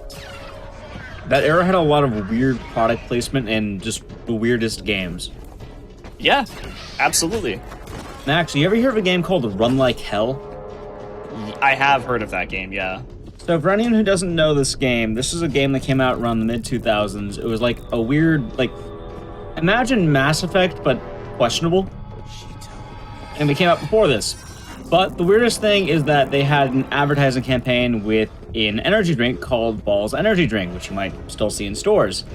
And the gimmick they had was grab your balls and run like hell. And it was also a healing item in the game, and it was just so weird. That is very good marketing. There was a lot of weird marketing back in the day. Yeah, which one is the one in Alan Wake 1? Energizer batteries and Verizon Wireless. Yeah. Which, if you're making a battery company, wouldn't you want your batteries to last longer than, like, they die every 10 seconds? Yeah, it was really funny.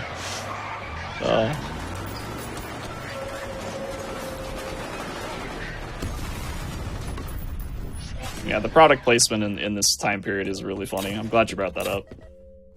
It was a neat time. I wonder how much they got paid for that. Like, what kind of deal do you have for that? To the wiki. Nah, I'm sure that stuff probably isn't disclosed. Maybe it is. I don't know. Alright, there's not a whole lot going on in this level. There's gonna be one cool trick that we're gonna do very soon. I'm getting stuck on dudes. These dudes are getting in the way, and I'm stuck on them. There's one cool trick coming up where we're gonna be hopping over a flaming truck.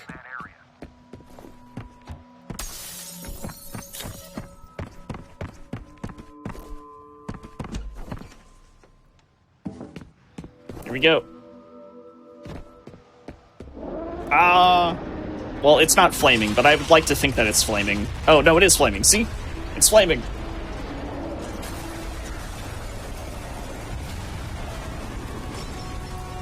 Sick.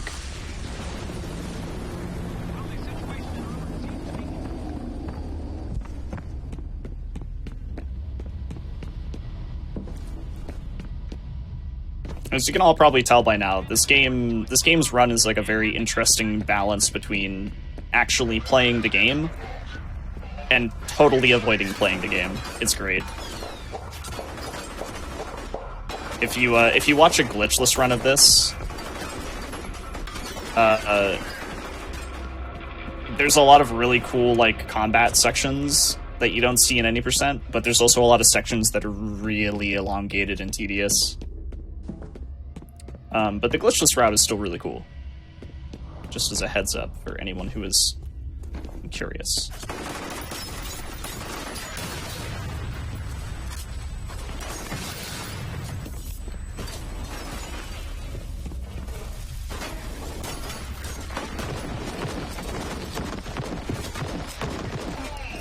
My god.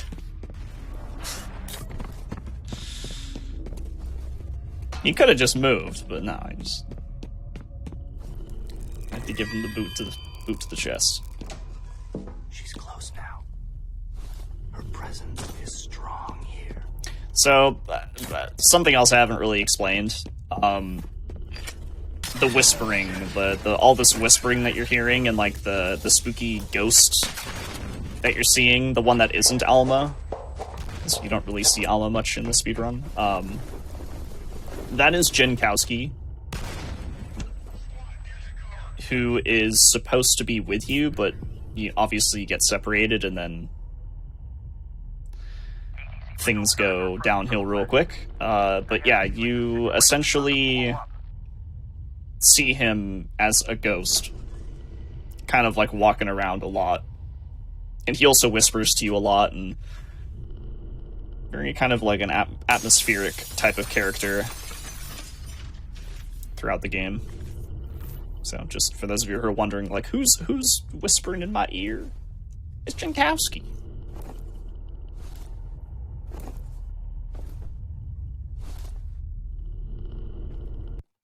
Yeah, this was a PC game that was ported to PS3 and Xbox 360, which is very different from how they did F.E.A.R 2, which is a PS3 Xbox 360 game that was ported to PC.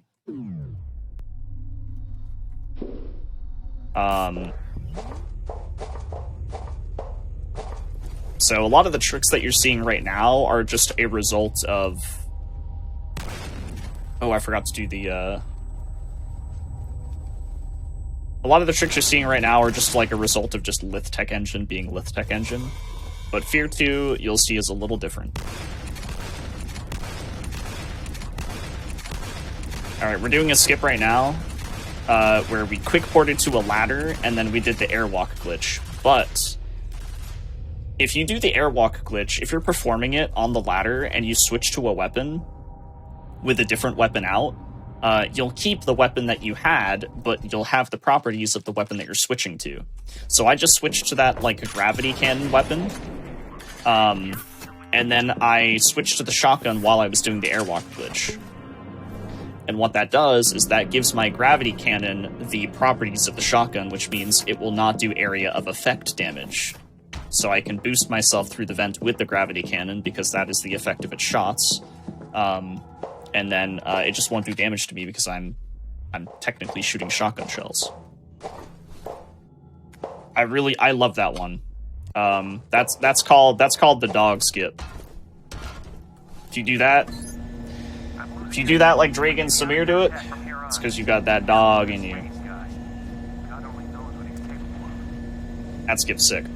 But now we're going to be doing one of my favorite tricks in the entire series, the floppy boost.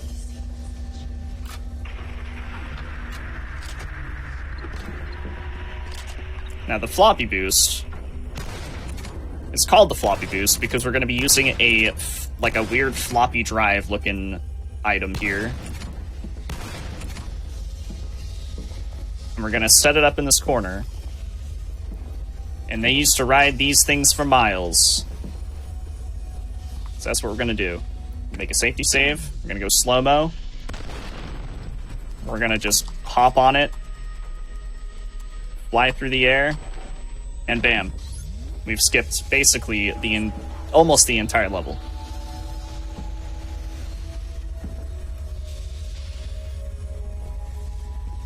And that's the floppy boost. Love that trick. Fun fact, if you fail that trick, that is considered a sloppy floppy. Don't want to have a sloppy floppy. She died 6 days after we pulled the plug. Repeat sequence complete. This is how it ends.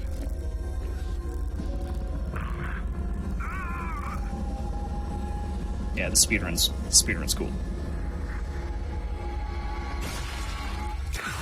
Having your flesh melted away, not as cool.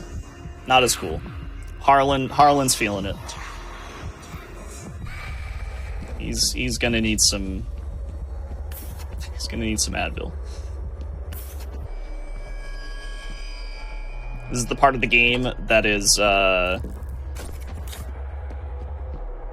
of like the climax of the story. You know, you go throughout the whole game kind of learning about Project Origin, the Wade family, how they make the synthetic soldiers, and the powers of Paxton and Point Man, who you're playing as. What all of these strange things occurring are, really, and there's a lot to digest. Like I said, this game's story is actually very good. It's a little bit ahead of its time, to be completely honest. The game itself, in general, is very ahead of its time. Except for maybe, like, the color palette. That's very 2005.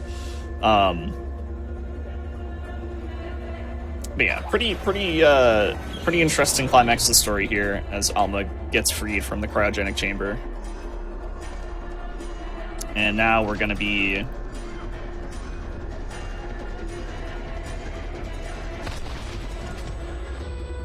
taking this elevator up to our last interval in the game.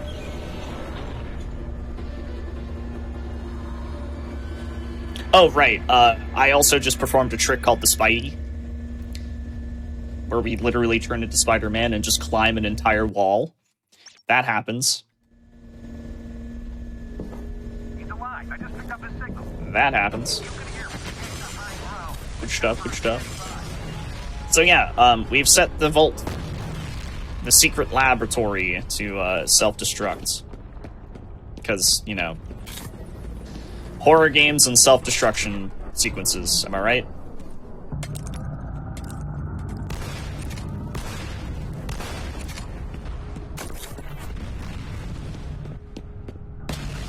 Although, I would say that out of a lot of horror games, I would say that this self-destruct is kind of wild. This one is kind of wild. This isn't one of those things where, like, oh, look, the mansion blew up. No, this is like, this facility is so top secret that they needed to destroy an entire part of a city with its self-destruct sequence. Because that's what happens. They literally just explode an entire part of a city. And you'll see that from a completely different view in F.E.A.R 2. Because F.E.A.R 2 takes place directly at the end of this game.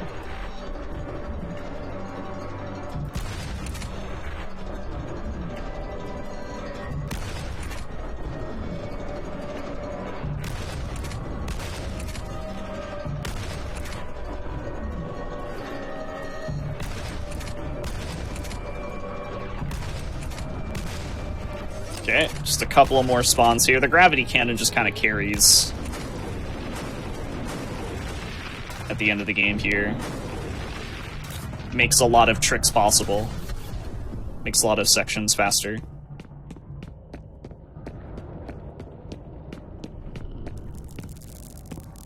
I've tried to forget. I've tried so hard. All right, last hallucinogenic, weird, scary section. Hug skip, hug skip. No hug. We got our hug from the spooky skeleton earlier. That was good enough, Alma. Gonna have to pass.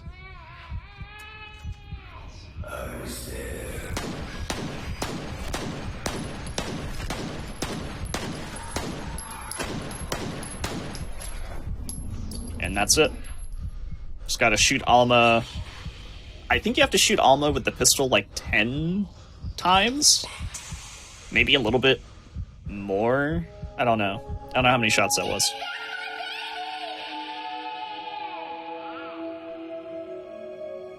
You will be a god among men. You will be a god among men.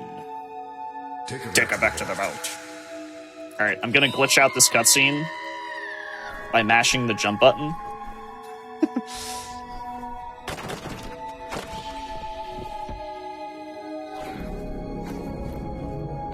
I have no idea why that happens. But it's fun.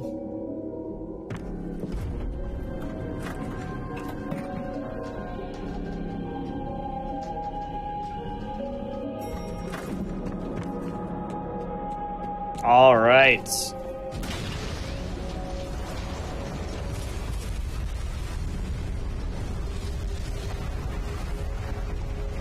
And that's F.E.A.R 1.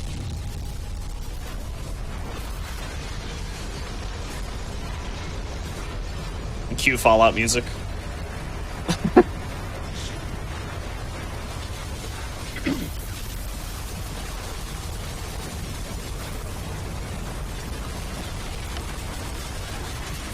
Alright, get ready on time.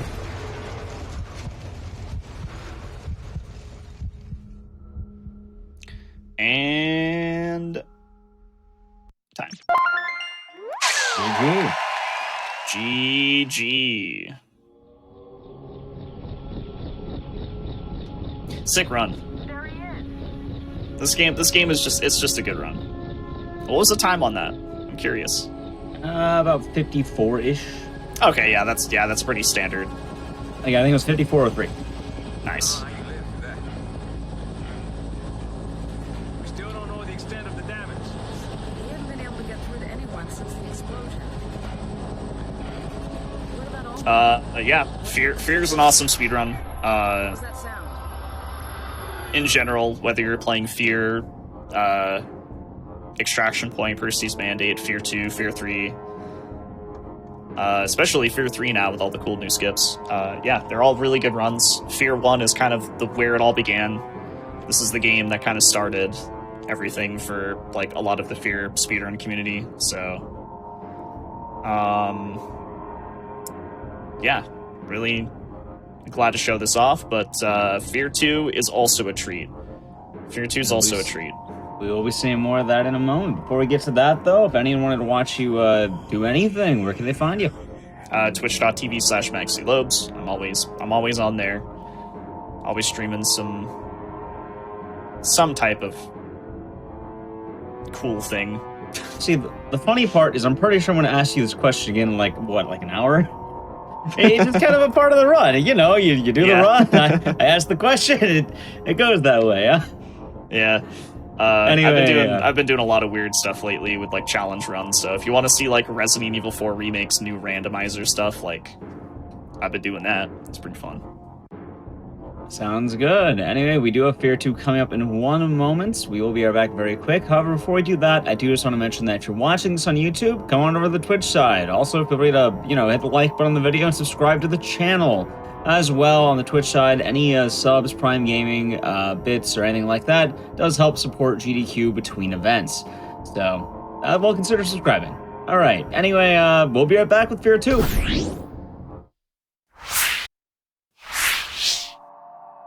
Alright, everyone, welcome back from the break. Hopefully you're all doing good, and hopefully you enjoyed that run of F.E.A.R 1. So we had 2 F.E.A.R games so far, and now we're going to be diving into F.E.A.R 2. Here we have a lot going on with this game. I don't know as much about this one as the other ones, but I do know Maxi has done quite a lot of work with it, so it's only fitting that we go back to him for this run. Anyway, here's F.E.A.R 2 with Maxi Gloves. Take it away. F.E.A.R 2. Now it has Project Origin in the title name, which I dropped earlier in F.E.A.R 1. It's part of the lore. But yeah, F.E.A.R 2 is the sequel. It was 2009, so four years after the first game, and the first game feels very ahead of its time, whereas F.E.A.R 2 feels exactly like it came out in 2009, and you'll hear it, you'll see it, you'll be like, yep, that's 2009. But yeah, this game also has a very, very cool speedrun that I have worked on extensively since learning it back in like 2019. There's a lot of cool stuff to explain about this one. And I also know a lot more about how all this stuff was found as well. F.E.A.R 1, a little bit before my time. F.E.A.R 2, however, I was there for pretty much almost all of it, so.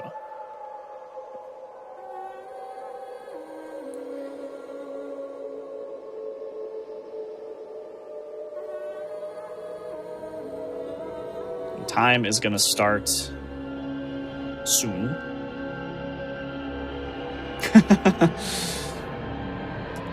This guy looks quite familiar. Yeah. It's me, I'm back.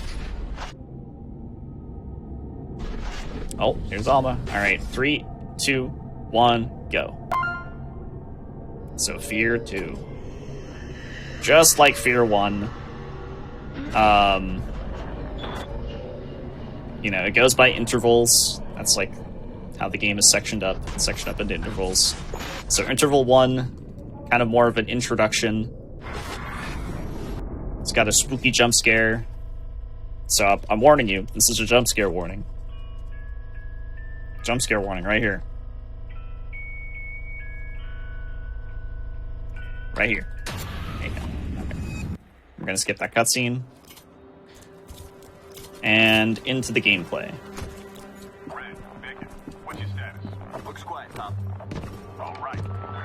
Now, unlike F.E.A.R 1, we're not playing as Pointman, we're playing as Sergeant Beckett, so new character.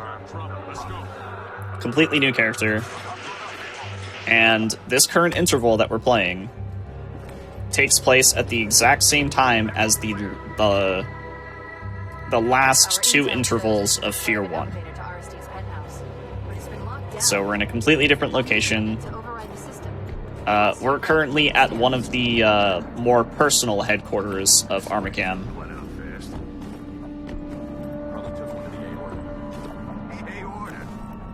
Not the Armacam building, but a different one across town. Making fun of a man for his knowledge is a sign of insecurity. We need to find Aristide now. Agreed. Fox, secure the lobby. Red, So this team right here, we're all being What the fuck, Top? we're all being ordered to go apprehend Genevieve Aristide because she's the CEO of Armacam. And we need her alive. We need her alive because we need to know what the heck happened. Also... Oh, that was a terrible smiley face. I'm so sorry. Here, let's try that again, chat. Here we go, you ready? That's a bit better. Some smiles in the chat for you.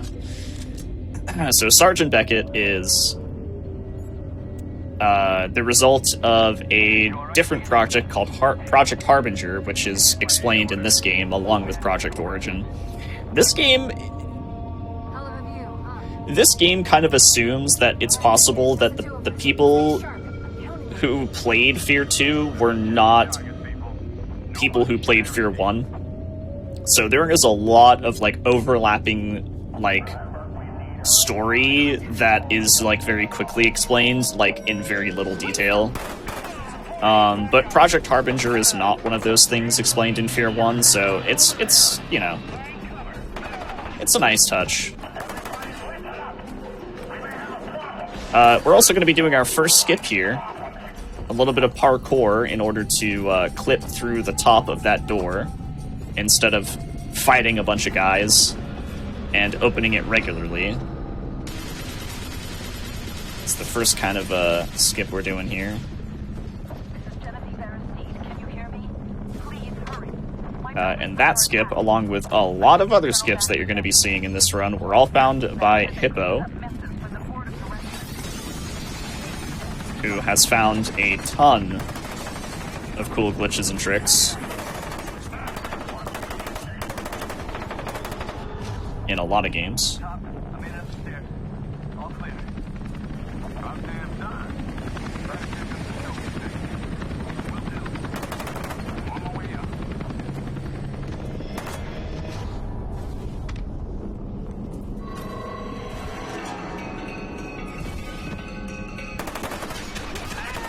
You can probably notice that I'm doing a lot of slide kicking this time. And slide kicking is actually for movement and opening doors this time. And the reason why we're doing that is because in this game there's a stamina bar. So, like the F.E.A.R 3 run that you saw earlier by Matt, stamina is a mechanic, and the stamina bar at the bottom left is going to show you, you know, it's going to show you your stamina depleting and going back up. And it's a good thing that that stamina bar is on the HUD, because if it wasn't, this run would be very difficult to optimize, because you constantly are jumping, which you've probably also noticed. And the reason why I'm doing that is because while you're sprinting, if you press the jump button while you're sprinting, the immediate moment you press the jump button, your stamina will stop depleting and it'll start replenishing. But there is a delay between pressing jump and actually jumping. So you get to keep some of your sprint for like the tiniest bit of time. Sergeant Beckett, where's the rest of the team? We don't have much time. You know, less than a second, probably less than half a second, but you constantly do that throughout the entire run. Is you constantly balance stamina use with jumps and slide kicks. It's her.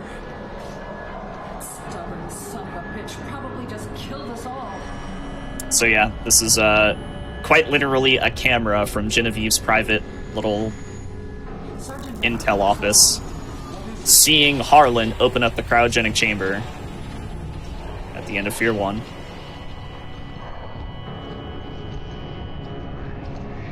She saw the footage, and now that Alma's out, Sergeant Beckett is going to witness the explosion.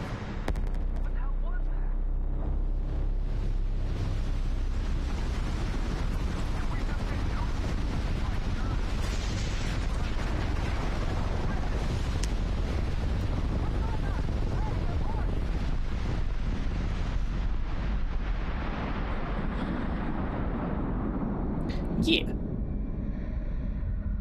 Now the rest of the game is going to be very weird on story stuff. Probably not going to focus too much on it, because it's just all over the place. But all you need to know is that now, from here on out, this is actually like just post F.E.A.R 1. Get them aboard. We don't have much time. And our objective is still to find Genevieve, who is standing over us at this very moment. Skip a cutscene here. I'm gonna mash the spacebar. Here we go. We're gonna wake up in the we're gonna wake up in a facility. We're gonna put our HUD back on. Which I think is really funny. Our HUD glasses. Very 2009. Like I said, visually, very 2009. Certain mechanics very 2009.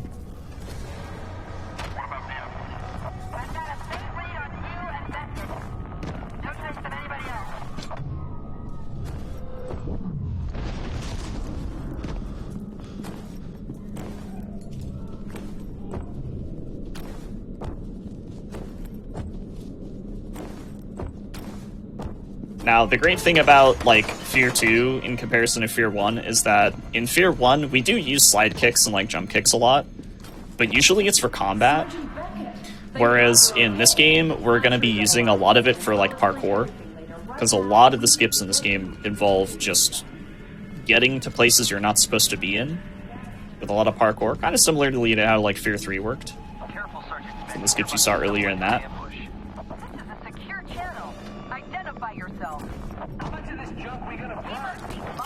Pick up our guns here. I'm going to be using the pistol quite a bit. Something I forgot to mention in F.E.A.R 1 is that you actually run faster with certain weapons out. Same thing in this game. So F.E.A.R 1, you primarily just want to keep the shoddy out. In this game, we're going to be keeping the pistol and the shoddy out. Gotta kill all these guys, and then we're going to hit this elevator button and then reload checkpoint. And what this does is that it makes this section a little bit more consistent.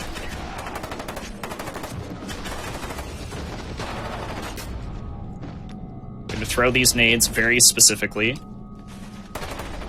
And if they actually hit what we're trying to aim for, the elevator will pop up, just like that. Perfect. That was actually perfect.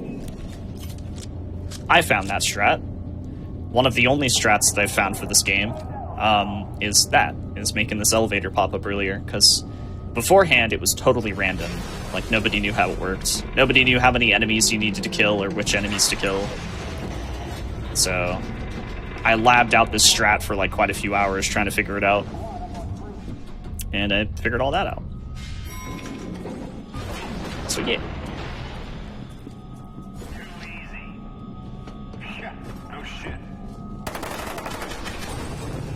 And we're not going to be using mouse wheel for, like, the crouch walking stuff like we did in the first game. We're going to be slide kicking and then holding run afterwards, which has a similar effect. It allows us to run through crouch spaces, but some vents are different than others. Some vents will not allow us to do that. So you're going to see sometimes it's a little finicky. We're going to slide kick this guy so we can pick up his shotgun. Because just like F.E.A.R 1, the shotgun's going to be a very important weapon.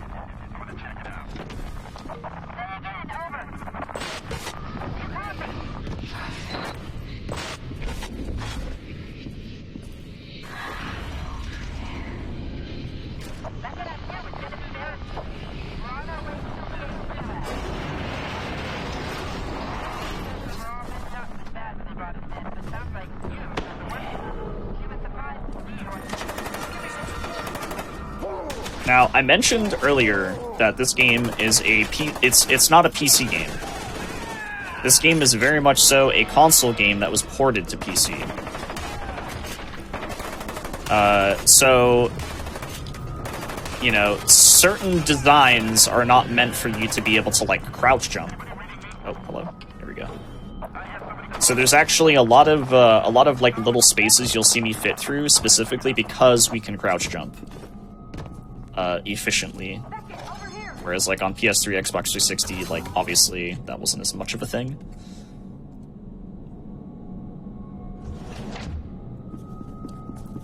One thing that they did take away in this game is the ability to holster your weapon, so we're always going to have a weapon out. You saw me holstering my weapon a lot in F.E.A.R 1 because you run faster, but can't do that in this game.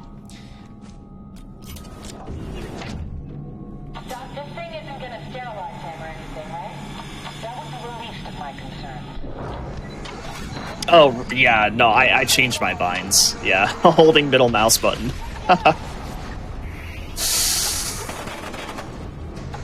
Yeah, no, I changed my binds. I play games with really strange binds when I play on PC.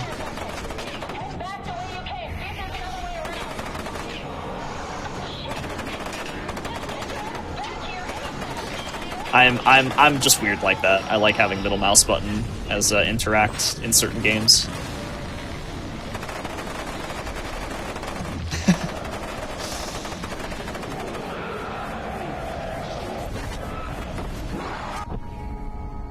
I don't remember which game made me start doing that. I don't remember.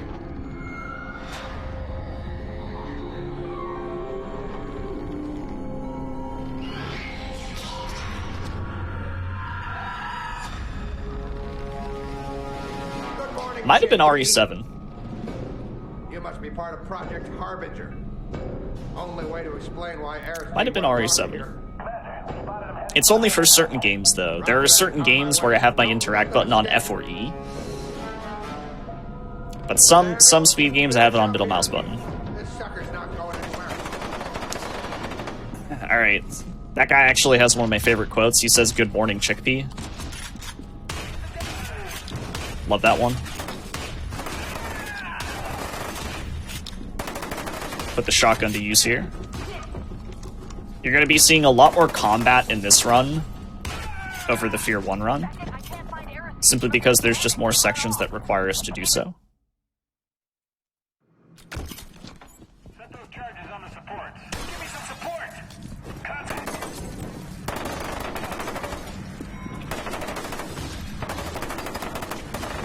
Hey, yeah. Damn it, what are you still doing in that facility?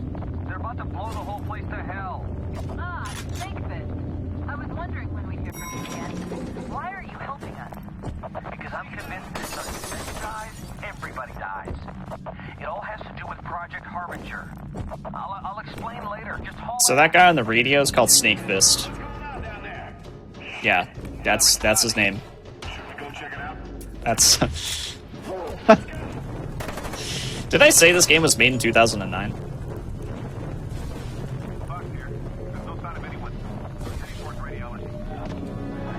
His name is Snake Fist.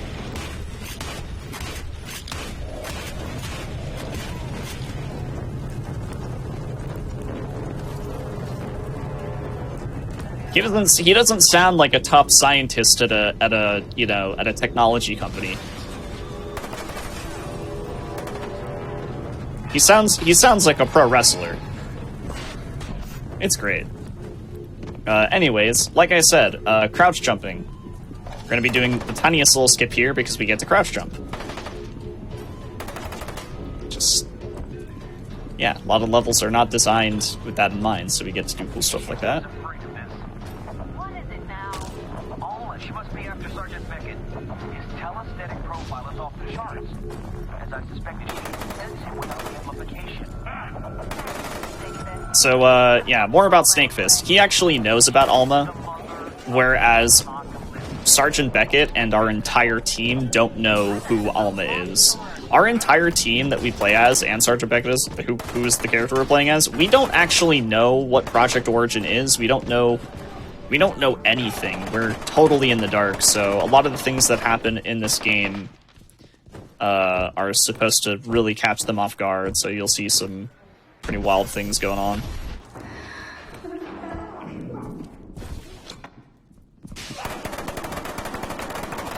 Also, because Alma's like out of the cryogenic chamber,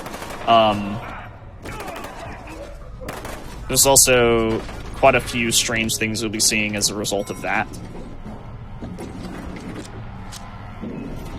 Beckett, I just saw Aerith get into an elevator. I'm gonna try to catch up to her. Just focus on getting out of here. We can wait up outside.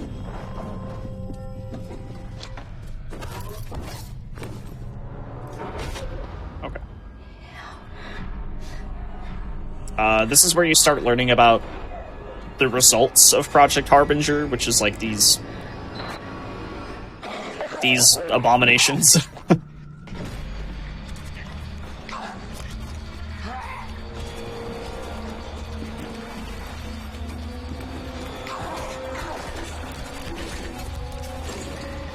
Oh, nice, we got the fast cycle. Sick. Those are, like, the results of failed Project Harbinger soldiers, essentially. They get turned into that. Those things.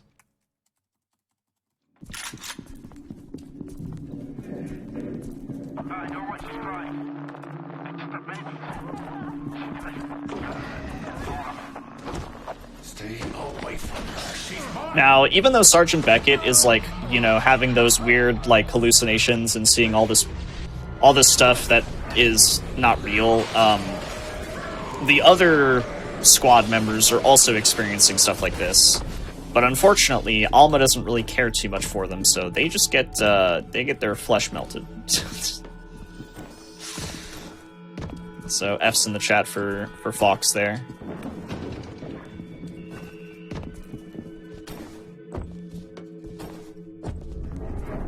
And this interval has a skip.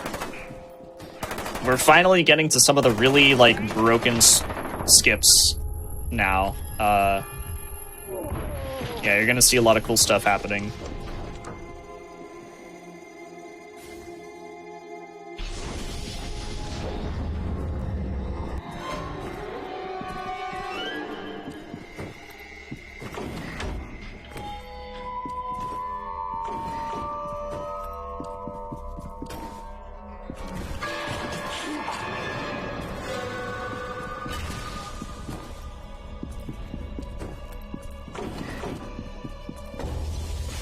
So there's this elevator, right?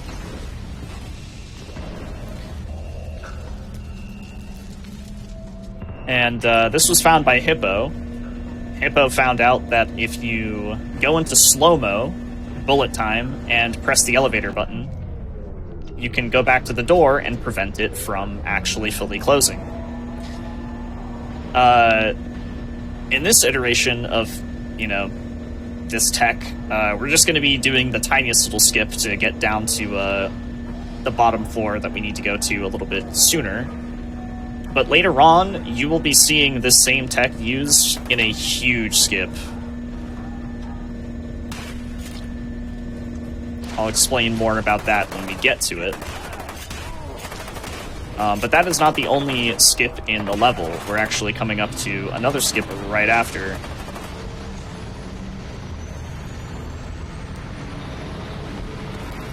Yeah, jump scaring the jump scare. Yep. That guy can still grab you. So those like failed Project Harbinger things, they're huge nuisances because they'll put you in a QTE grab, which loses a lot of time. But there's a little slow-mo skip for you to avoid going around the chain link fence. Oh wait.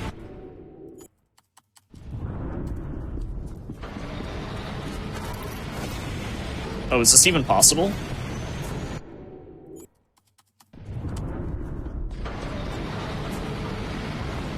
Oh wait, there's armor right here. Dude, I totally skipped a bit of armor that I need for this, so I'm kind of freaking out a little bit, but we're good, we got it. Alright, this one's called This Is Fine. That is what the skip is called, because we're gonna go into slow-mo for a little bit to get ourselves wedged into this door, and then we're gonna wait for the fire to completely go away, and then we can move on.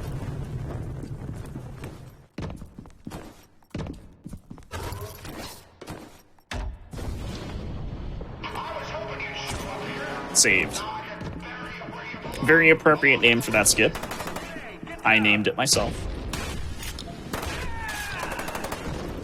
Yet again, that one was found by Hippo.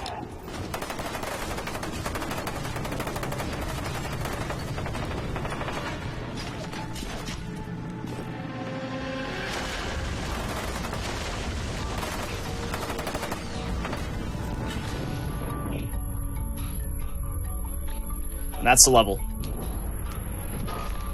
We're gonna get bonked. Big bonkage.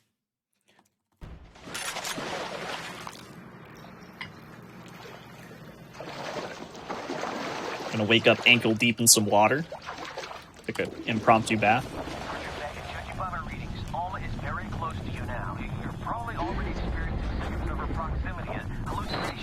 That kind of thing. You have to resist her.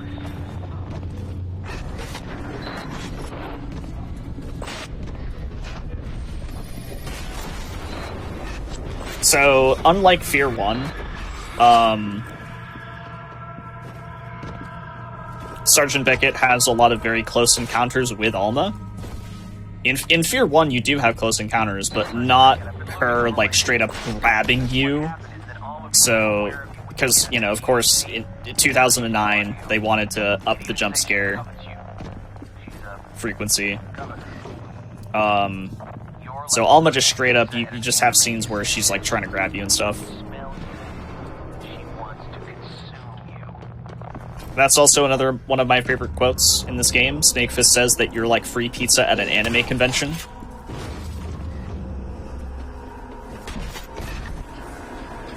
Yep. A guy named Snakefist tells you that you're like free pizza at an... Did I mention this game was made in 2009?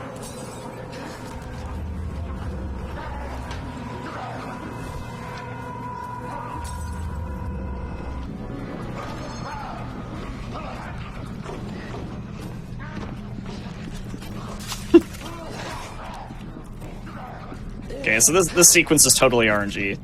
These little guys will either grab you or just run around like idiots. Right now they're running around like idiots, which is great. We like that.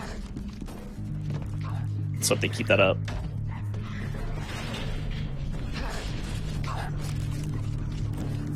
Beautiful. Alright, one little last section with them, and then we're moving on to another iteration of that elevator door blocking tech. Now, when Hippo was labbing these elevators, he labbed this one, and he was like, oh, well, you know, the elevator door, you can, like, stop it from opening, and the elevator stops short of where it needs to go, but I'm not really sure what to do about it. Well, guess who knew what to do about it? Matt. So Matt was like, alright, well, I think this has potential. I'm gonna try and do something with this. So Matt found a way of skipping this, like, really long dialogue section in this upcoming room. It's really silly, this dialogue section. So essentially what we're gonna do is we're gonna crouch our way into the floor, and then we're gonna run. Okay, that wasn't quite it.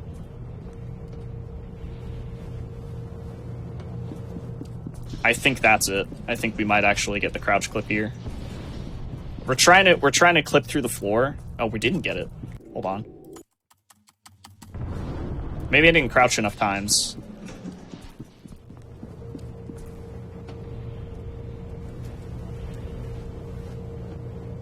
This is very frame rate dependent, by the way.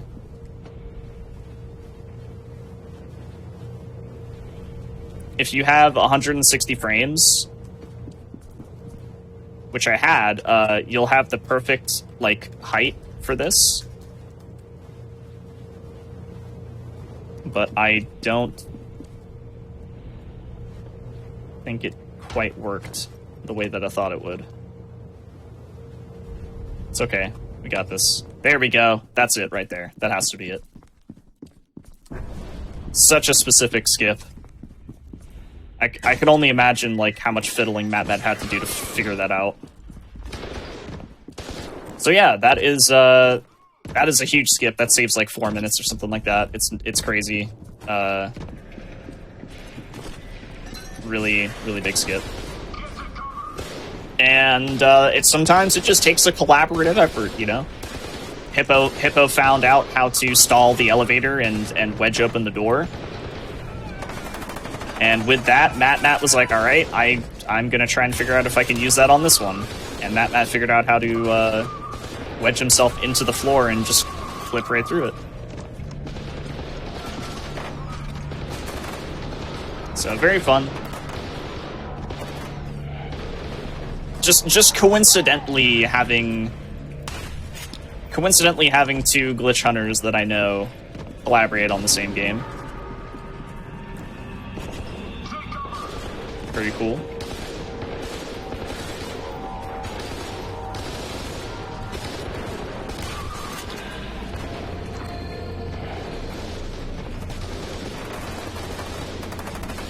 Now the rest of this level is like pretty straightforward.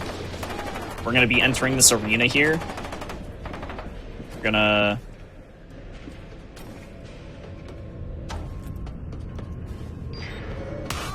operate this lift, but it's not going to work, so we need to close all of these valves.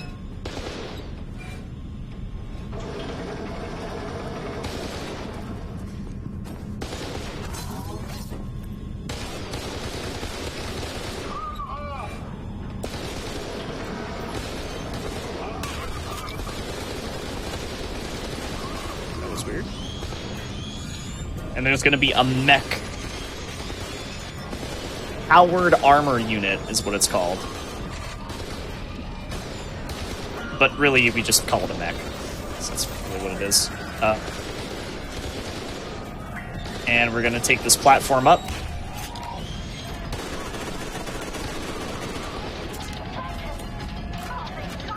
And escape. Back up to the surface.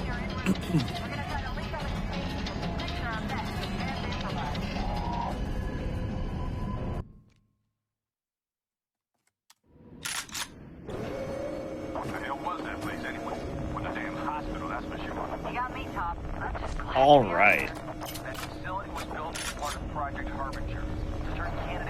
So now we're kind of out of the facility.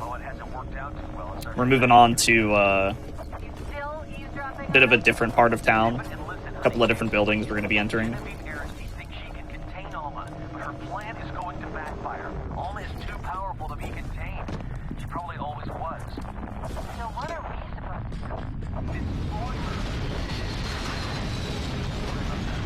Left 4 Dead reference, by the way.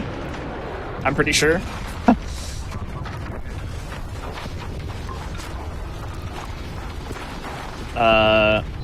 What's that level called in Left 4 Dead?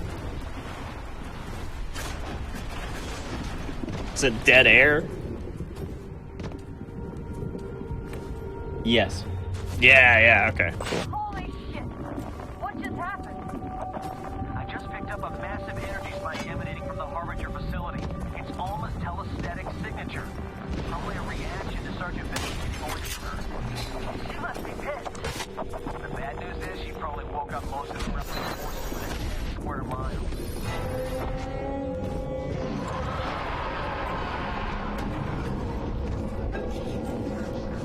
Alright, so we're just doing some pretty basic movement here. Pretty basic stuff. Trying to avoid this mini-boss. So in F.E.A.R 1, the mini-bosses were basically just the bosses. They were just the mechs, the powered armored units. In this game, they kind of step it up with the idea of like what a boss fight is. So they have a couple of different enemies that are also boss fights, not just mechs. One of them is like this interesting kind of ghost-like enemy that powers other enemies in the area, and he runs away and hides and has like the other enemies do his fighting for him. I don't know. It's a neat design, but the fight itself is very annoying, so we're gonna skip it, obviously. And that's a little airplane floaty glitch thing that I did there. That doesn't really have a name, I'm not gonna lie. Just another neat thing that Hippo found. It doesn't even save much time, it's very small. But I like showing it off. And definitely one of those skips where if you don't do it, you have less of a chance of getting record. This game, much like F.E.A.R 1, this game has been quite optimized.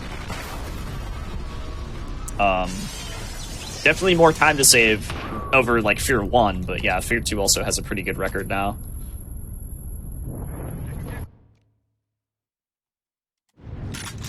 And now we're coming up to one of my favorite skips,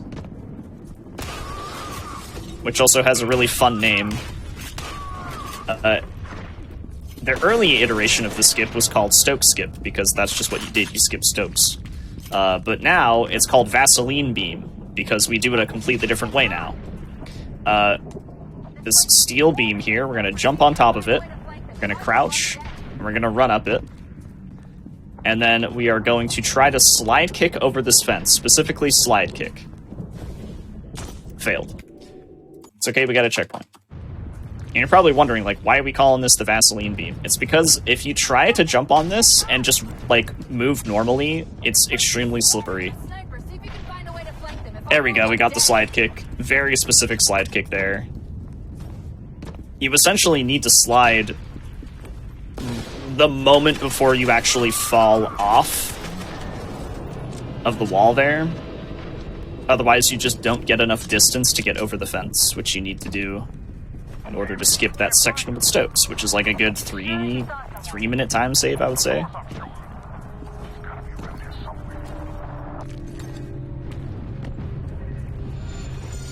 Again, shoutouts to Hippo.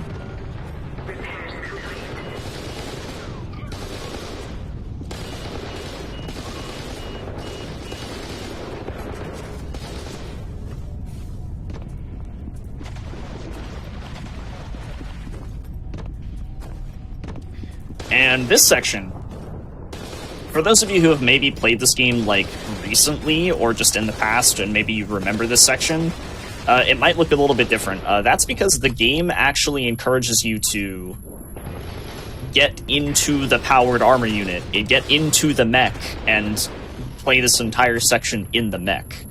That's what the game intends you to do, but it's slow. So we're just gonna run on foot. Doing this on any other difficulty would be a bad idea. Just don't do it. Just don't do it. That rocket launcher would have just absolutely annihilated me if I was on any other difficulty other than easy.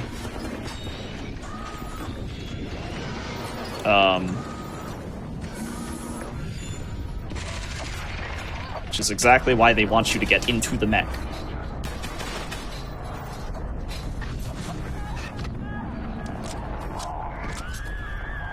Now, much like Fox, Griffin is also now kind of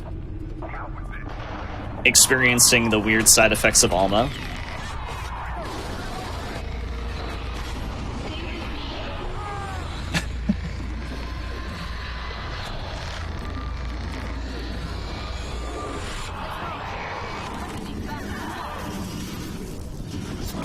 Here he is.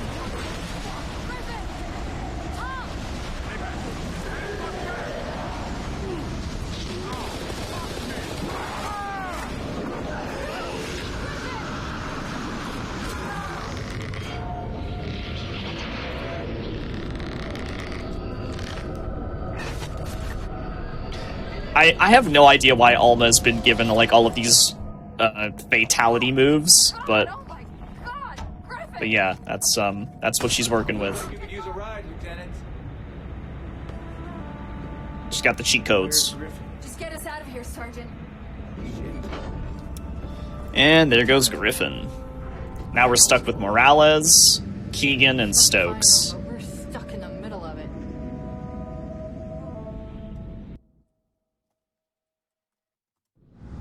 Yeah, the camera does normally do that, yeah.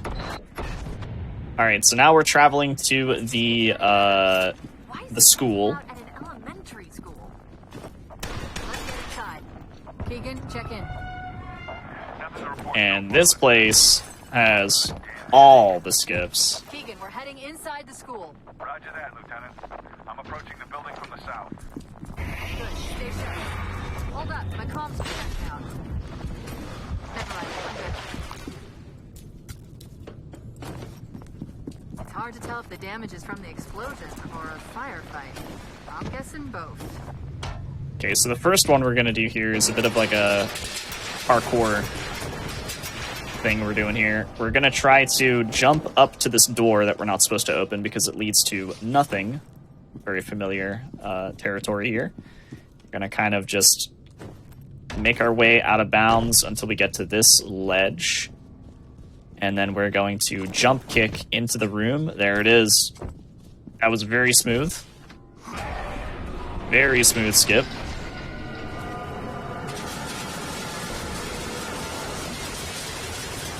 And now the most infamous section of F.E.A.R 2. I think most people who have played this is the most memorable part.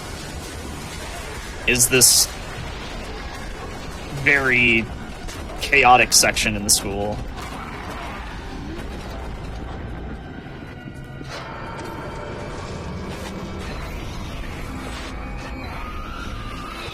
As someone who just loves horror games, I think it's actually the most well-done part of this entire game.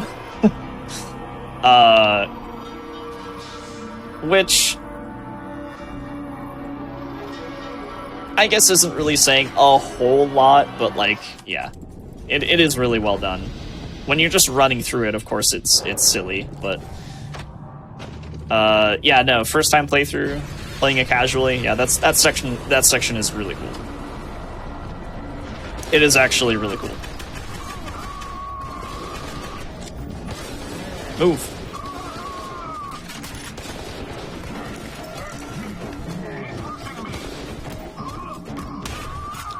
Okay, everybody's dead. Good. Now we're gonna do another little parkour jump skip here. We're supposed to go like all the way around on the second floor to get to that valve, but we're just gonna do a sneaky little jump off of that TV and finish up the level. Hey, nice of you to join us. Hi. Beckett! Tegan, what's wrong?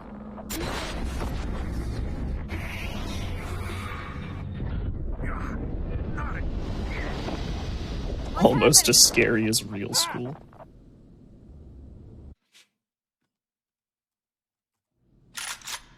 Tegan?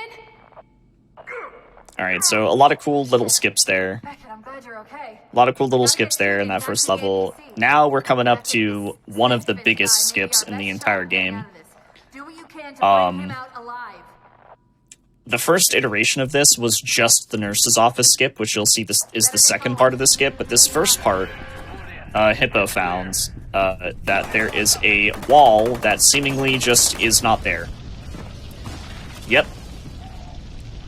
Just right at the top of this bush, you clip right through it. So now, we're going to be very careful about jumping over here and jumping into this next room. There it is. We got in, and now we got to do the safety strat. We got to get the checkpoint. Don't want to take any risks.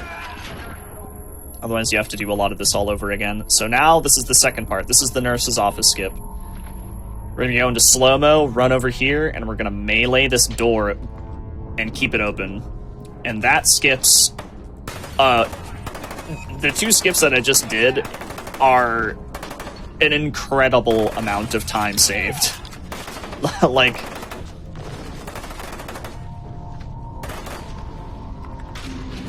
an incredible amount. It's one of the longest levels in the game, is this level right here. And we just completed it in like less than a minute.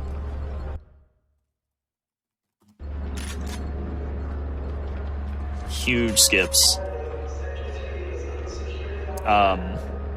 Nurse's office skip was actually known about before I started running this game. And Hippo just kind of added to it with that first little skip. And we call that entire we call everything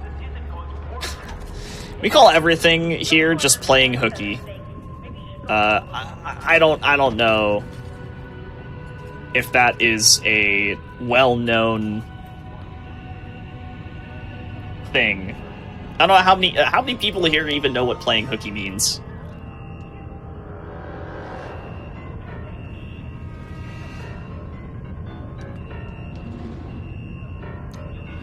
Essentially, we call skipping school playing hooky. I think it's like a very American thing. So, those two skips combined, that's what we call it.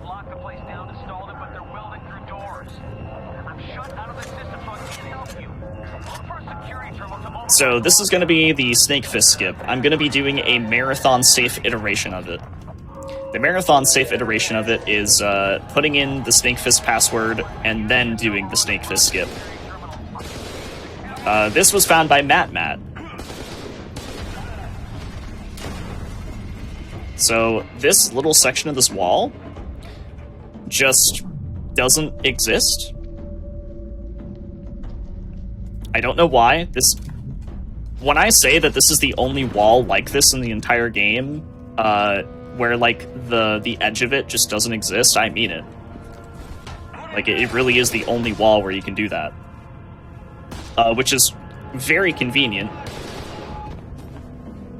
because it allows us to get out of bounds here, and we're going to be very careful because we want to not mess this up. We're going to make our way over here. Do one last jump just to make sure that we're at the right elevation. And now we're gonna tap W right here. Okay, we're gonna jump twice. Ooh, wait, are we at the right level? Oh, we are. No! Oh my god. Okay. I think I was a little too far right. I was a little too far right. That's what happened there. That's okay, though. Just do this again.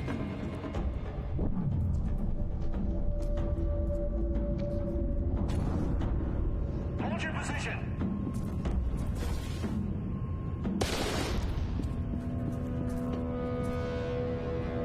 Very, very tricky skip. This is definitely like the hardest thing to do in the F.E.A.R 2 speedrun, without a doubt.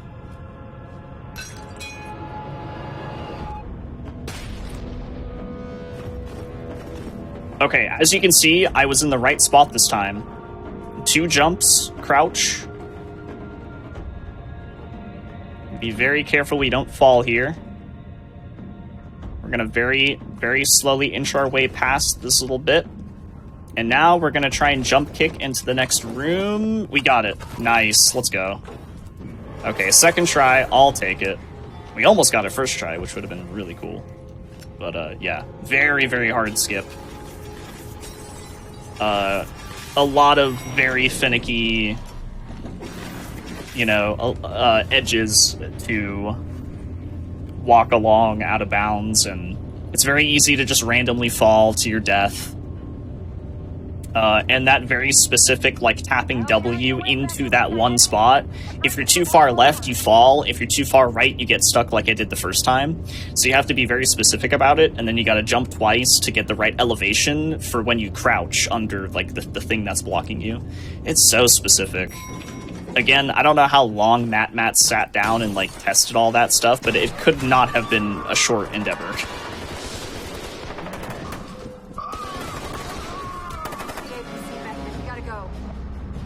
It could not have been a short endeavor. So, fun fact, that is also another slight collaboration, because Hippo...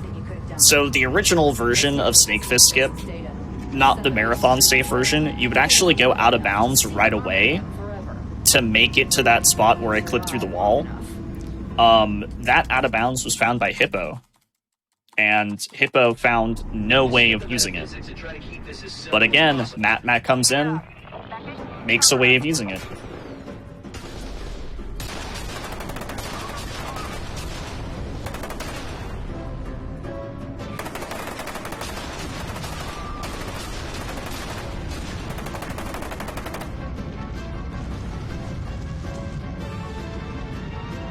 Now we have a bit of a turret section here.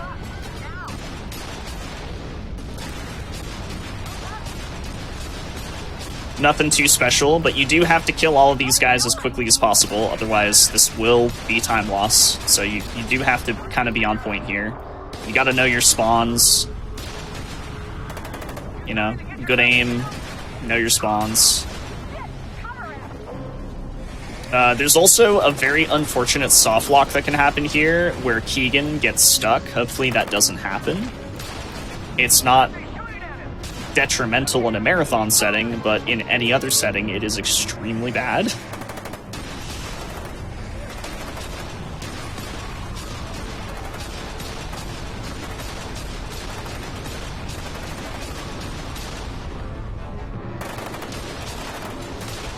Fortunately, Keegan is not getting soft lock right now, so that's good. We're in the clear.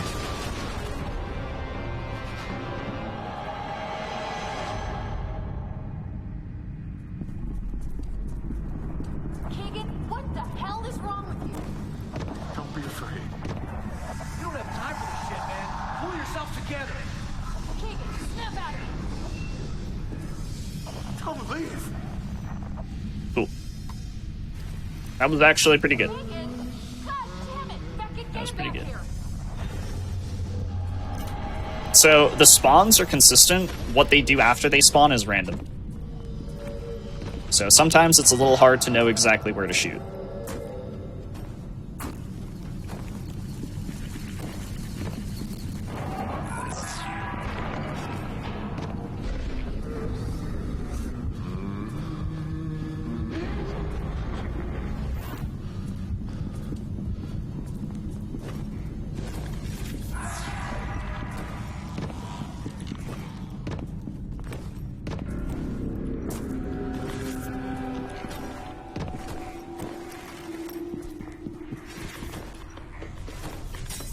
Alright, so now we're in the subway level.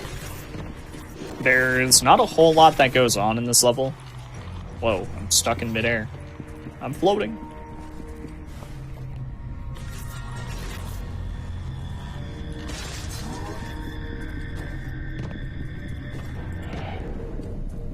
Keegan's readings are looking a little strange. I must be getting interference. So I guess now would be a good time to ask questions if anybody has any.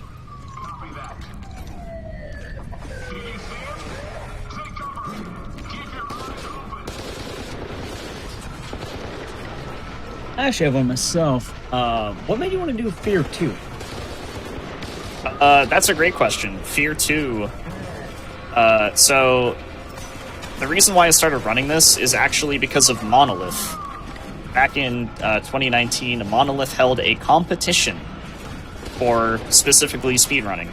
They wanted to see the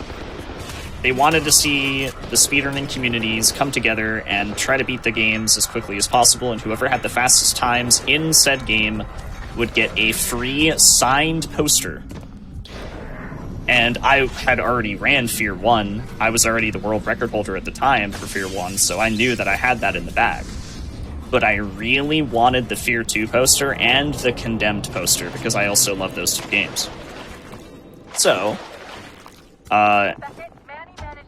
I started running both of them, and F.E.A.R 2 was the one that I worked on, I think, first? Am I going the right way? Yes, here we go. And when I started running F.E.A.R 2, Hippo was like, alright, I'm gonna help out. So he just booted up the game and started finding like a bunch of really wild things that were, you know, obviously not in the current run.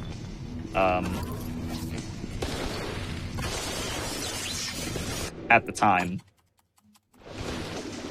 So, I think I got the world record by like a few minutes and got the poster. And that's kind of like the origin story of how I started running F.E.A.R 2. But world record at that time, when I got it, was like...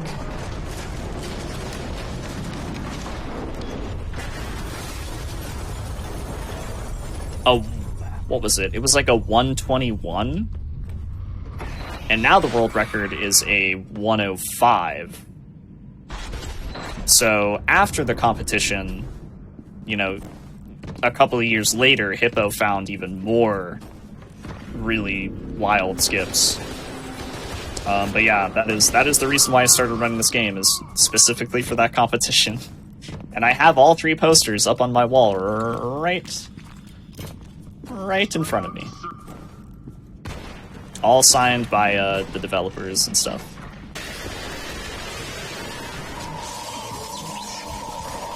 And then another question actually about the run.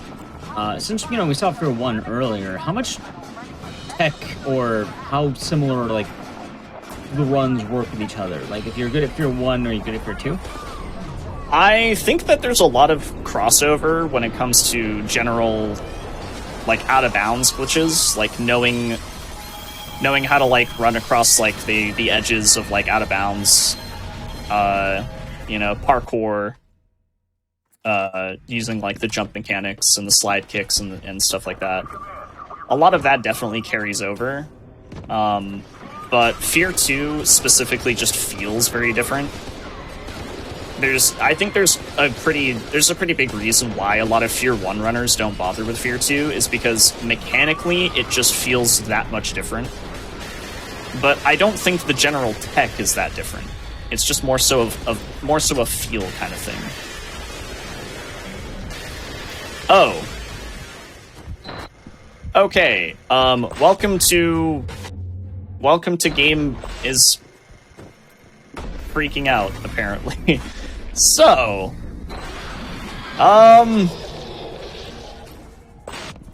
this is unintended. This isn't supposed to happen. Where am I? We're going this way. But I think more F.E.A.R 1 runners should try out F.E.A.R 2. I think they should. I think they're similar in like how cool the tech is. You know, the out of bounds are very similar. What you just witnessed was the level trying to entirely deload, by the way, which I have fixed. And when I mean fixed, I mean I put a band-aid on it for all of about 5 seconds.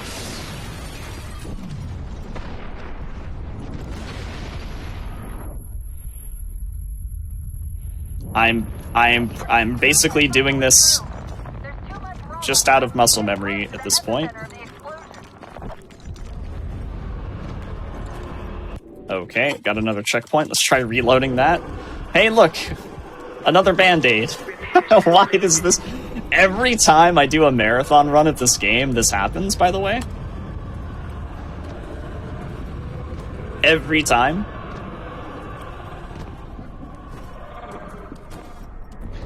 It is... I don't know how to explain it. It just... The level just doesn't want to load. But yeah. You know, F.E.A.R 1, there's like no stamina mechanic. You don't have to like jump constantly, and it's definitely just a feel thing. But I still think F.E.A.R 2 is a really good run, and a lot of F.E.A.R 1 runners are missing out.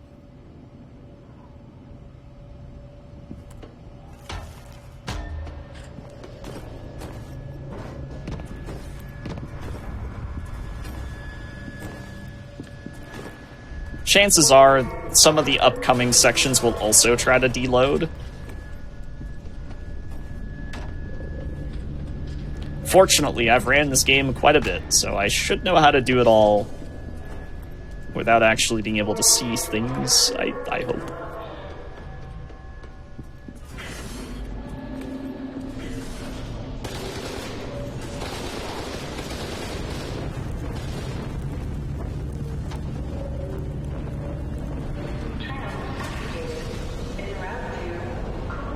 Alright, so now we're entering one of the Armacam facilities.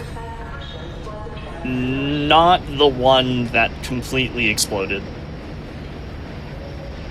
The one that was completely obliterated. Not that one. Different one.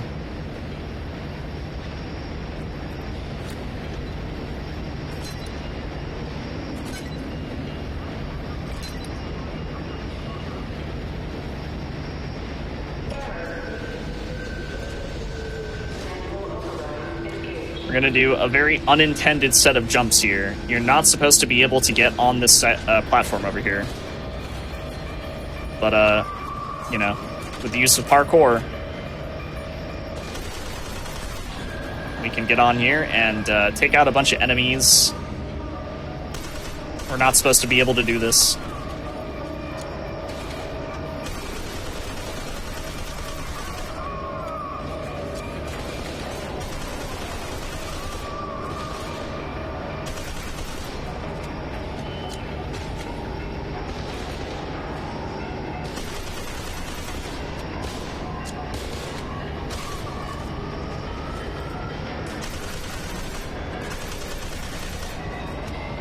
That should be all of them.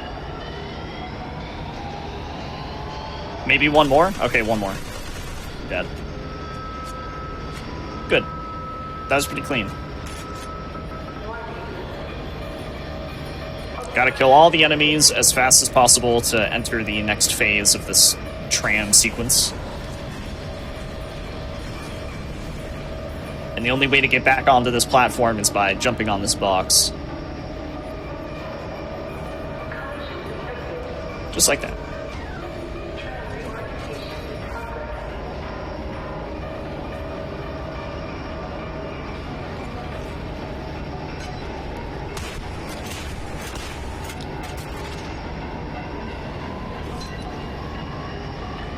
Gonna set some of those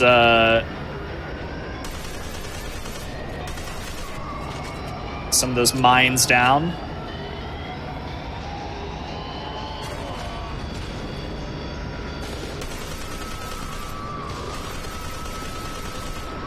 It'll help take care of some of these a little bit quicker because, again, we need to kill these enemies as quickly as possible.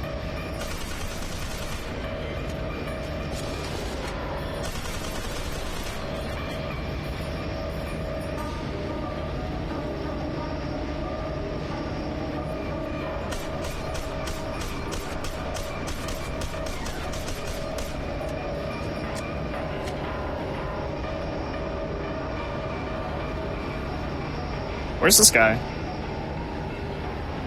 Did this guy...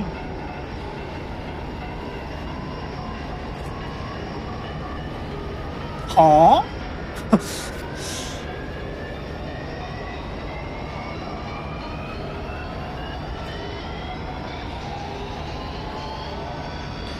I'm not sure what this... Oh, there he is. Why did he go all the way over here? This is... Okay, that is just random. Like, there's nothing you can do about that. He spawns all the way over there, and sometimes he'll, like, move around, but he decided to go all the way over here before jumping down. What a silly guy. What a silly lad.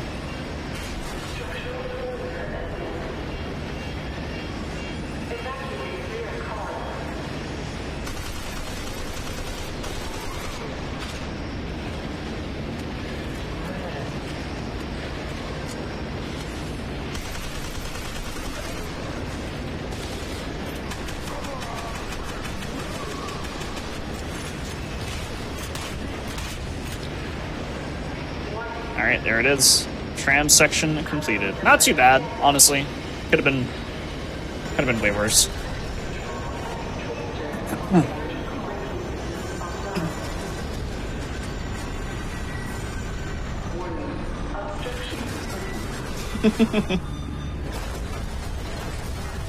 You know, to be fair, I actually did try playing F.E.A.R 1 blindfolded one time. Didn't go so well. Did not go so well. I think I made it maybe, you know, a couple of minutes before being completely stuck to the point of giving up. I've also tried playing Silent Hill 3 blindfolded. Fun fact, I turned the game's language into Spanish before I really made any progress. Alright, here we go. I gotta do... I'm reloading checkpoints. Can I have the rest of my level, please? I would like to see the rest of the level. Do I have to pay for DLC or something? What's going on here?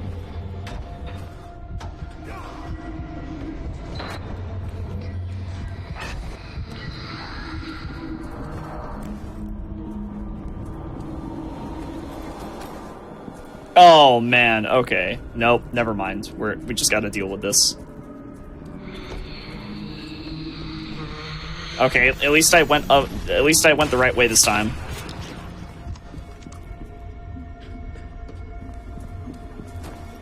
There should be a ladder here. Yep. Let me go through this door. Oh, yes, okay, we did it. Alright.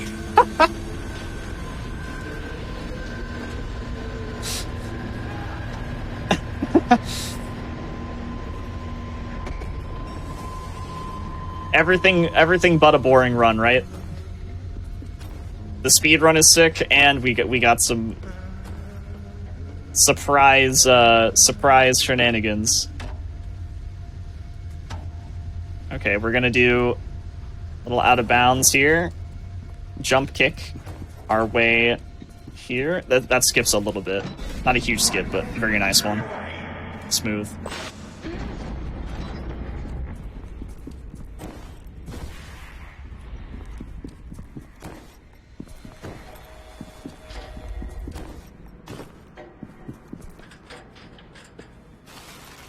Okay.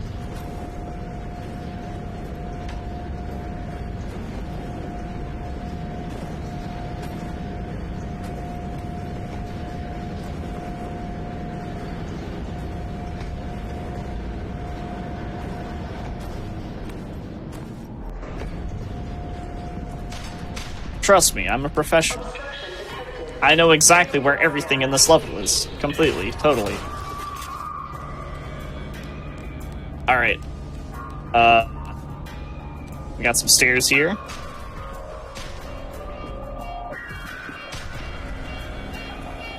And this...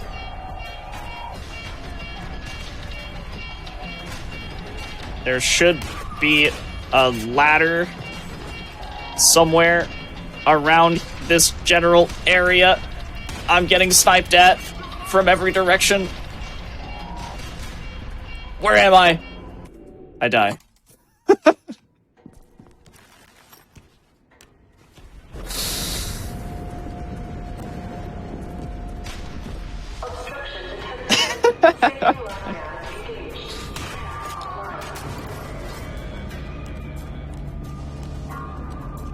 Okay.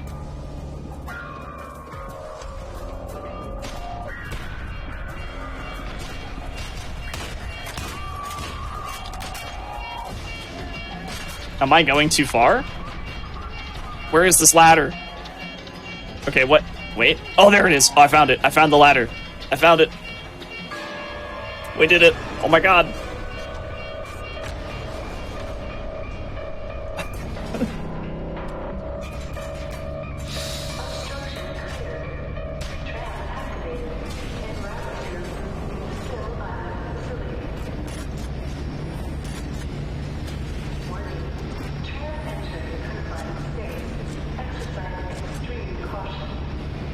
All right.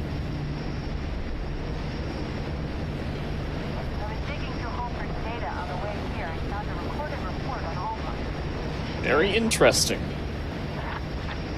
So, this is like the big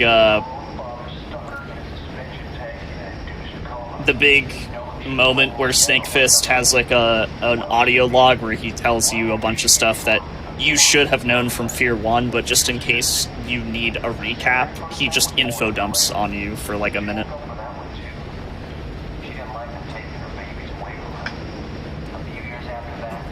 So yeah, big info dump for people who just like weren't paying attention to the story basically when you play these games.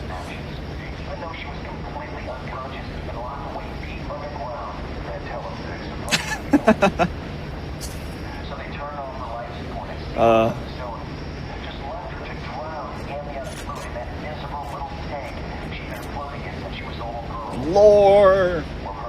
Very sad lore. F.E.A.R 1, the F.E.A.R story is actually really sad. I don't think F.E.A.R 2 does the best job at, like, conveying its story elements, but F.E.A.R 1 overall is a great game. Definitely worth looking into. Especially if you just enjoy, like, that kind of old school mid-2000s, like, FPS combat. The story and stuff is just the icing on the cake, really. Alright, we're gonna do another jump kick here, get over this box, and go to the elevator and finish up this level. Alright. So, I mean, you've seen a lot of really big skips and tricks in this run. There is, 2 more. There's one really big skip right at the end of the game, and, one last little trick. It's actually so nerve-wracking being on, like, a good run and getting to this last level.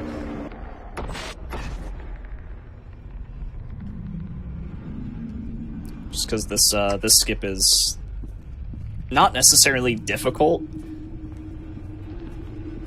but, like, it's easy to mess up if you overthink it. Take her back to the vault.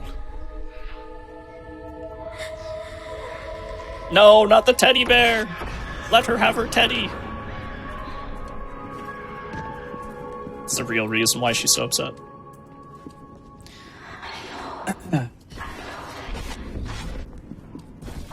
Alright. So this skip that we're gonna do is, it's funny, there's actually a couple of weird iterations of this one. The first iteration that we started using in runs, was found by Hippo, but the second one was kind of like a revised version. Did my game just crash? I think it did. Yo! I mean, like... Huh. You just, you know... You just never know with this game sometimes. I swear... I play this game on stream. Nothing goes wrong. As soon as I'm on a hotfix, the game implodes. It's okay. We can just press continue. It'll be fine. Continue from last save. Put that back up for you, Ek. There you go. Thank you. Yeah. Oh, man.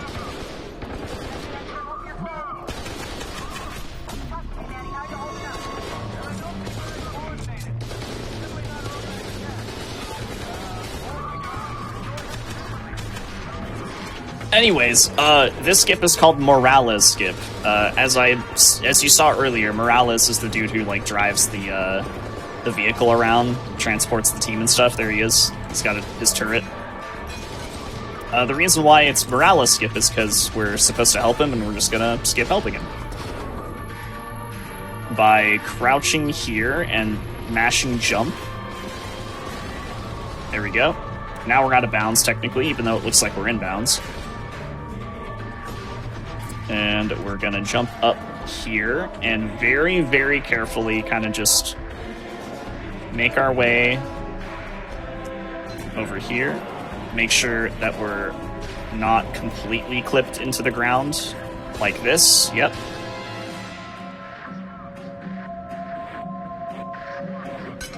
And as soon as we get past this door, I want to kind of like peek a little bit to see where we're at. Okay, so we want to jump kick. There we go. There it is. Now we're in the vault. Skipped the entire section where we help Morales fight off the last bit of the synthetic soldier army and whatnot. Really, really easy to mess that up. Especially when you're trying to do it really quickly. I was taking my time there just to avoid having to like reload the checkpoint again. Man, it's good to see you. I didn't know if But that's the last big skip. Hell, I didn't think we were gonna make it. And like some of the skips that you've seen me do, they vary from like, oh look, we saved 30 seconds to, oh look, we skipped like 5 minutes of the game. Not 5 minutes casually, but 5 minutes if you were to speedrun it like glitchless. Which is like a ton of time. Like I said earlier, like when I beat the world record for like getting the poster in the contest, the world record was a 121 and now it's a 105.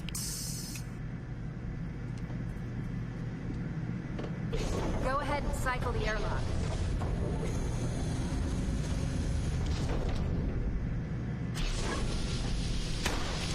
Let's get this over with. Oh yeah, if anybody hasn't noticed yet, Lieutenant Stokes is indeed Cortana. Maybe some of you have been scratching your head like, oh man, who is this? It's Cortana. For F.E.A.R 1, they didn't really get like any big names to do that kind of stuff, but F.E.A.R 2, they went all out and they got a bunch of big names. What a fucking day. So that is indeed Cortana. All right. What a fucking day. You said it. You said it, Stokes. Let me just do this last trick. There we go.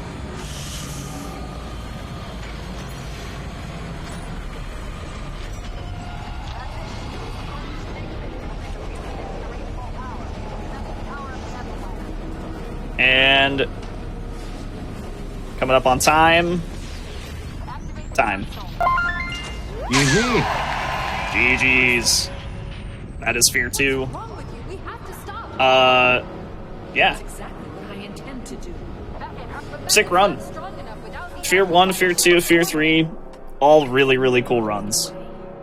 What the fuck is wrong with you? Why This are you doing this? speedrun community in general has come a pretty long way since I started, so... yeah, shoutouts to everybody in the F.E.A.R speedrun Discord. Shoutouts to some of, like, the really old runners who, kind of, like, started the scene, you know, people like Overfiend and Swart.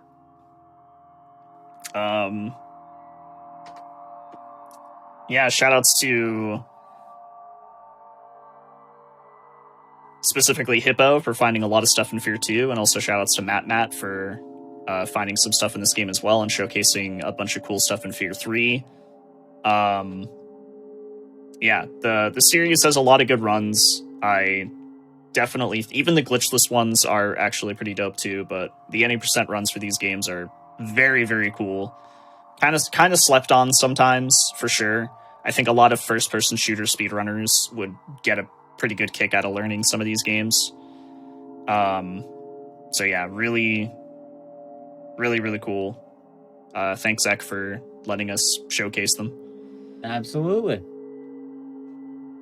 Before we do hop off, one, any more shout outs to give? And two, if anyone wanted to find you, where can they find you?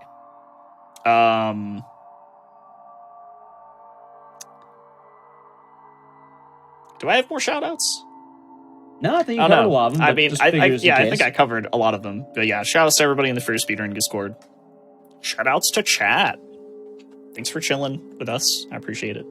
Twitch.tv/MaxiLobes is where you can find me. I do a lot of cool runs like these games. Lately, I haven't really been speedrunning a whole lot. I've actually been working on a couple of challenge runs for RE4. Been playing the RE4 Remake randomizer that has kind of been floating around the past couple weeks. Yeah, I'll be at SGDQ, so if any of you are going to be at SGDQ, say hi. All right. Thank you once again for that run of F.E.A.R 2. And with that being said, thank you everyone for watching this episode of Speedruns from the Crypt. We are a bi-weekly horror hotfix. Tonight we had a night of F.E.A.R, and every 2 weeks we have a different variety of horror games and horror gaming. Hope you all had a fun time. As well, we'll be back in about 2 weeks with more of that. Before we do go, I do want to say that there is the official GDQ Discord, and lately we are having hotfix information there. If you want to keep up to date with any of the hotfix shows, there's a hotfix roll, which you can keep tabs on any of the different hotfix programming shows and all that jazz. As well, I have been your host, Dices. I tend to plan a lot of these shows out, and, well, if you ever want to learn more about how that runs, you can check me out somewhere on the screen here. That being said, I hope you all have a wonderful rest of the day or night, and do take it easy. If you did miss any of the runs today from either Challenger Approaching or Speedruns from the Crypt, we'll be having a replay of both shows starting in a moment here, so have a wonderful rest of the day or night, and have a good one.